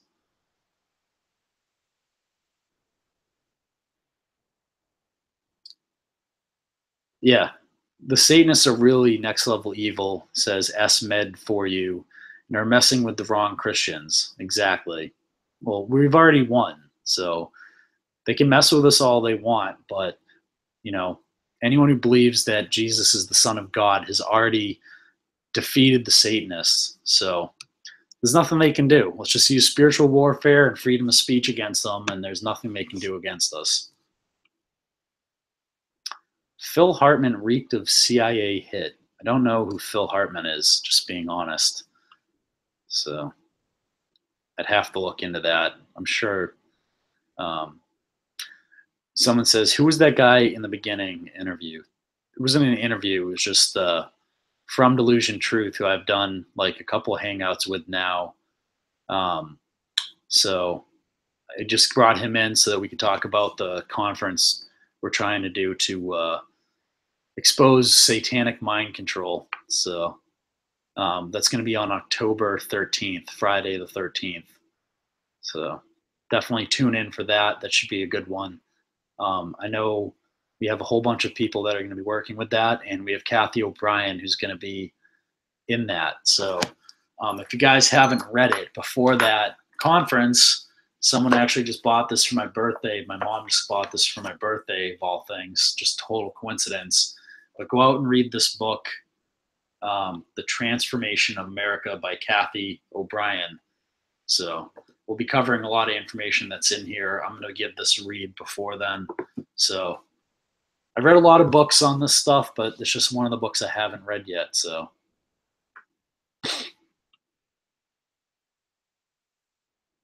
Phil Hartman was on news radio with Joe Rogan. Huh. Didn't know that.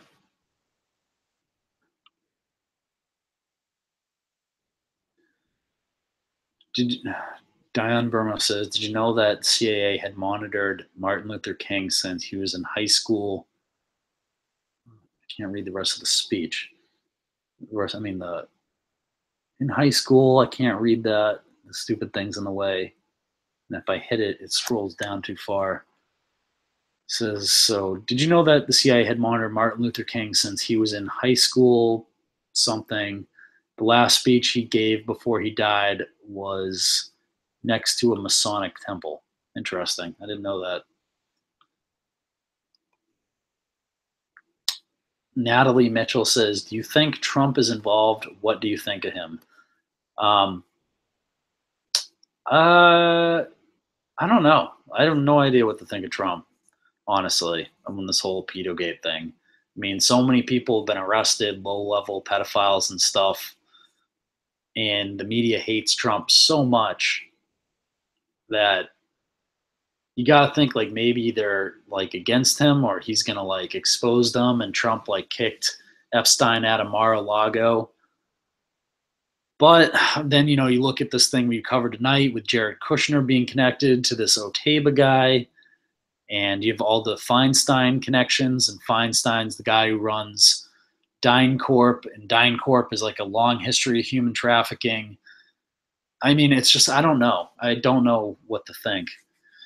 So I have no idea. But he could be, you know, someone says he's a part of the plan all along. He could be, very well could be. I mean, I don't think anyone gets into the presidency without being hand selected by like the Bilderberg group and, you know, these other things. And Trump had like 4 advisors at the Bilderberg group, and, you know, he looks like a giant Zionist puppet to me, Trump. So I don't know. I mean, who knows? Dan Burmo said, didn't you say Trump has been to Epstein Island? No, what I said was a contact, one of the people who works at the St. Thomas airport, St. Thomas is right next to Jeffrey Epstein's island, had told me that they had seen Melania and his daughter going to Epstein's island a bunch of times from the airport. So that's what I said before. So I had said I didn't have any direct evidence against Trump himself, but that his daughter and his wife had been to Epstein's island a bunch of times, supposedly from, you know, an eyewitness who works at St. Thomas Airport. So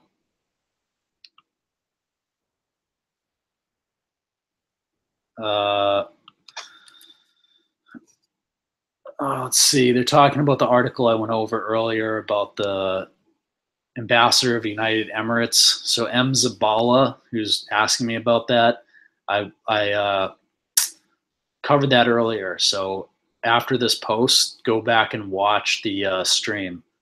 So I went through all that. You wouldn't believe all the connections I went through for that tonight. It's really something else. So after this post, go back and watch it, and you'll see I went over that for quite a bit, actually.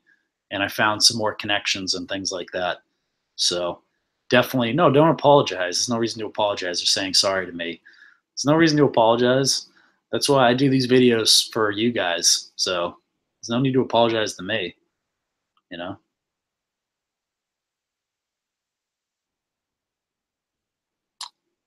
Yeah, see, I don't know. Avenging Angel he went to Island. Trump left right away. Then after banned him from the resort forever. That was Mar-a-Lago. It was Mar-a-Lago where Epstein had assaulted a young girl. And after Trump learned about that, Trump kicked him out of Mar-a-Lago forever. Do you think George Webb is a shill? Seriously, I don't trust him. I don't know what to make of George Webb. I have no idea what to make of that guy. Like, half the stuff he puts out there is like really good information, and then some of the stuff he puts out there is total BS. And has admitted ties to Mossad, and I mean, I don't know. I don't know what to make of the guy. Just do what you do with anyone. When they present information, just you know, verify it yourself on your own, and, you know, take some of the information he puts out and use it for research like I do. Like, you know, tonight I covered one of his tweets that was pretty relevant to the stuff I was doing. So I think that's how we got to deal with that, is just yeah, you guys want to see some of the stuff that's been going on my channel lately with all these people? Like, let's look at some of these lovely comments that these people who flagged my channel down, which is why we're live streaming from this backup channel I have. And I've already deleted and reported a bunch of these comments and then blocked these people for harassment, because that's what they're doing. They're harassing me and flagging me and false flagging. Yes, false flagging my channel. So go down. I'll screen share this.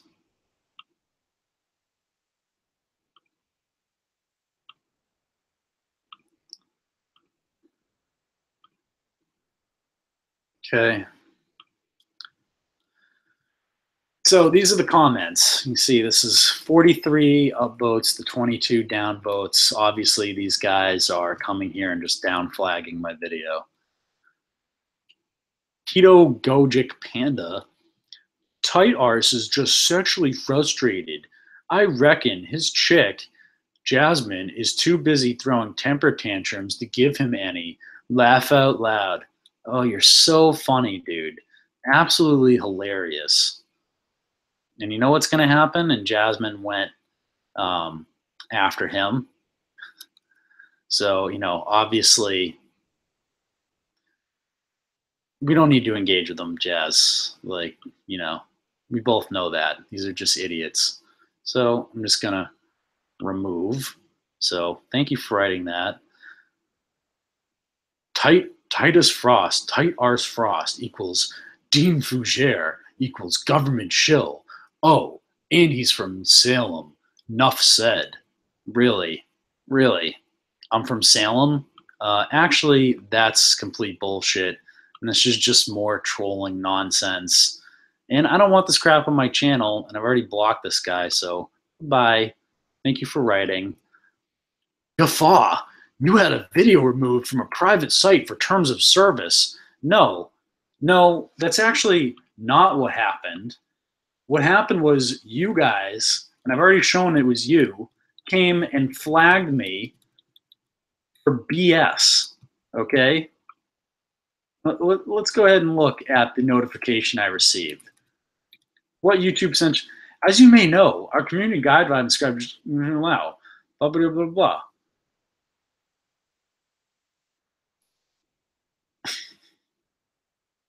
Terminator violates our guideline strikes. Your thing has been removed. And if you read through the actual thing, if you click on the thing,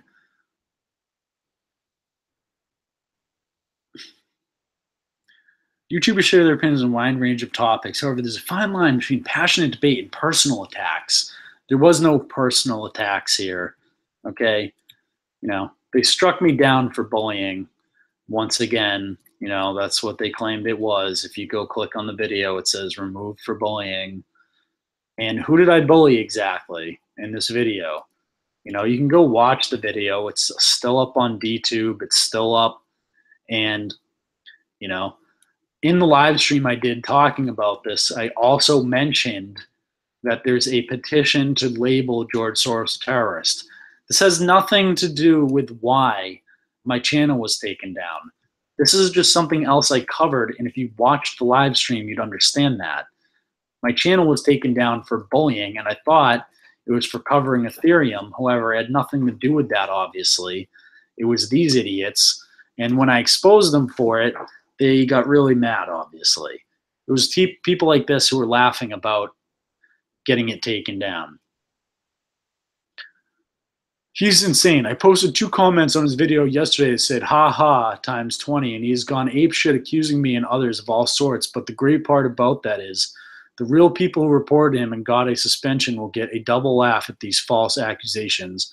So I couldn't give a F about him falsely accusing me, as I know he can't provide one shred of evidence to back up anything. He's an idiot. I've already provided the evidence. It was pretty easy to find, okay? So what I'm going to do, bye-bye. You've already been blocked, so now you can't. And it's not like I'm, you know, censoring your thing. I'm literally reading your comments. I'm just showing how stupid they are. Keep crying it over it, you fucking pussy. Private companies can remove your burning sack of shit videos if they want. Your videos don't help the bottom line, so off they go. You're a cancer. Yep, that's why I have almost 3 million views, and you probably have no subscribers. I'm a cancer. And it wasn't private companies that decided to remove it. It was people flagging the video for bullying that got it removed. Okay? So it has nothing to do with YouTube deciding. It was people like you that came and flagged it. Okay? And the people that said, ha ha, take that. Literally, you know, taking credit for doing it, which I've already shown. For someone who stated it was down to a George Soros petition a few days back, Seems that this video isn't evidence of anything. Why would you state it's down to the people you were saying it is today, when a few days back you seemed clear it was due to something else? It's not what I said. It's not what I said a few days ago.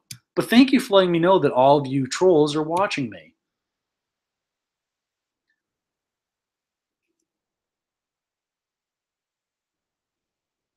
Yeah, and I already apologized for the World Corp video, okay? We've already covered how, they tricked a whole bunch of people with that. So when I get things wrong, YouTube has a right to restrict your speech on their private platform. It wasn't YouTube that did it, Sarah W., okay? Another one of these accounts. It was people flagging it for bullying. So it wasn't YouTube. It was users of YouTube.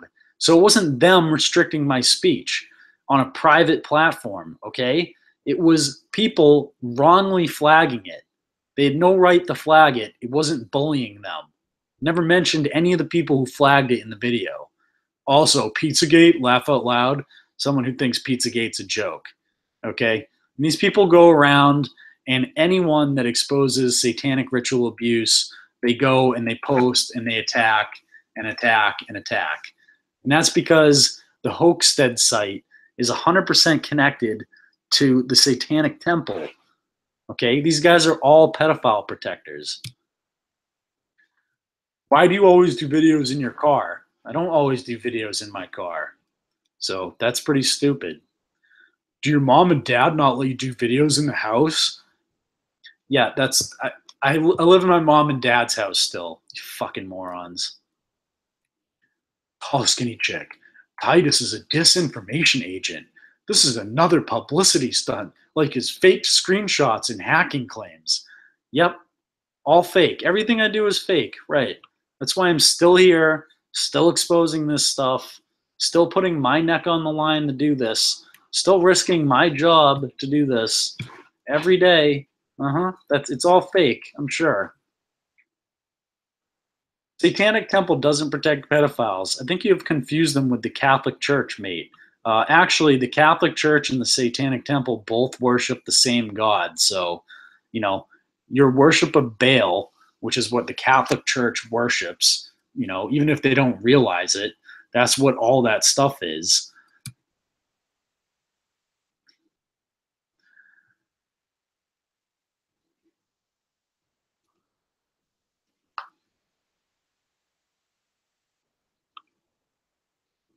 And it just goes on and on and on.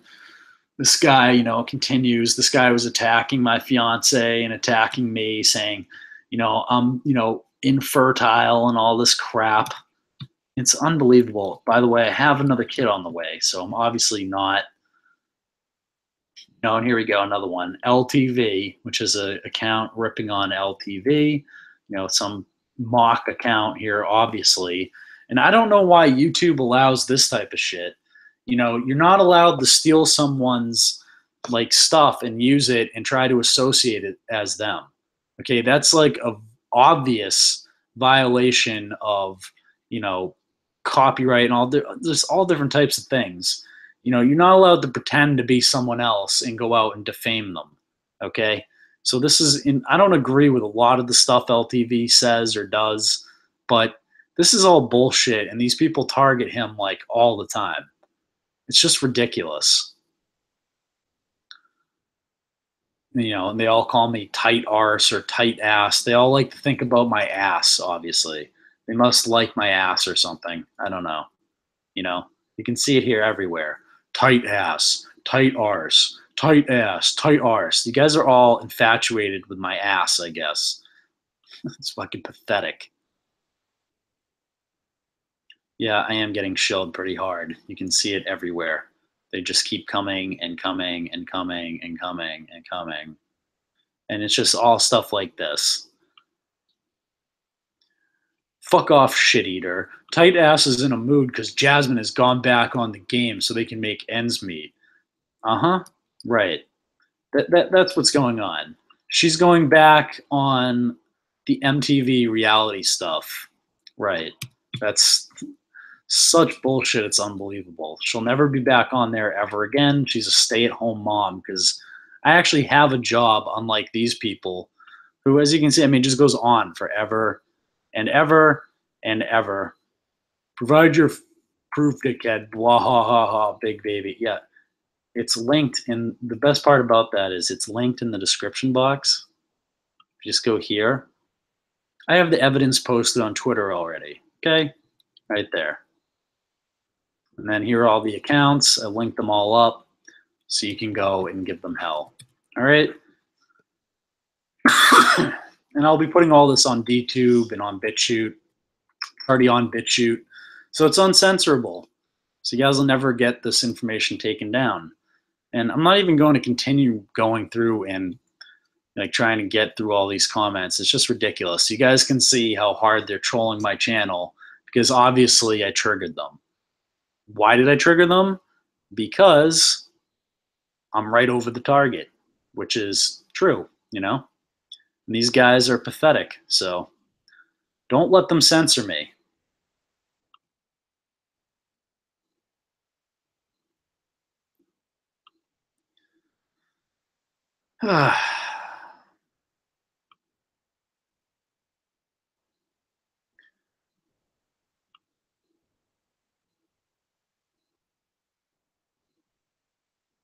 Yeah, some of these comments are funny and sad. Yep, they are. They're absolutely funny and sad.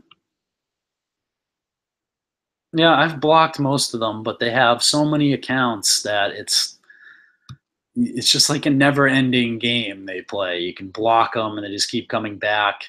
One of the people that follows that El Coyote account, that El Coyote follows, is that Synthetic Rebellion troll that, if you guys are familiar with my main channel, has been trolling my channel like incessantly for months. So the same trolls that have been going after me forever finally got one of my videos flagged down. And when I figured out it was them, thanks to all the great researchers that follow me, you know, sending me all the information and all the proof I would ever need, it was obvious it was them and the Satanic Temple behind it all. So it's the Hoaxsteaders and the Satanic Temple. And, you know, now they got my attention, so now I'm going to work on exposing them even more. Tonight was just a little brief taster of what they have coming in the future. So the more they attack me, the more it motivates me to fight back. Thank you for all the nice comments in the chat, people. I will keep up the work. Don't worry. The only way they're going to ever get rid of me is if they Hillary Clinton suicide me, right? When I shoot myself in the head with a gun that magically vanishes. So I'm getting pretty tired, and it's pretty late. It's like 12:30 or something. So I'm going to sign off for now. Hope you all have a wonderful night. I will be back next week on Friday night at 9 p.m. with Spitting Truth with Titus, show number 15. And you never know when I'll be back doing a live stream on the Slows Machine channel, or when I'll be putting up a documentary on my main channel, the Titus Frost YouTube channel. So stay tuned. One of the things I did a poll on Twitter was, should I do a short film series on each one of the banksters, like a short history of each bankster, like who they are, what they're affiliated with, and all that. People thought it was a good idea, so that might be a short documentary series, like short film series I do coming up, sort of along the lines of James Corbett's, 9/11 suspects. We'll do something like, New World Order suspects or something. So anyways, I hope you all take care. Thank you so much for watching. Please share this video if you liked it, and please help me out by fighting back using freedom of speech against the Satanic Temple censorship that I'm undergoing at the moment. And don't let the trolls, take over the comment section. All right? Peace, everybody. Hope you have a wonderful night. God bless y'all and all your families. Yes, I stole that line from Call for an Uprising, but I like it. And I hope you have a wonderful night. Peace, everybody.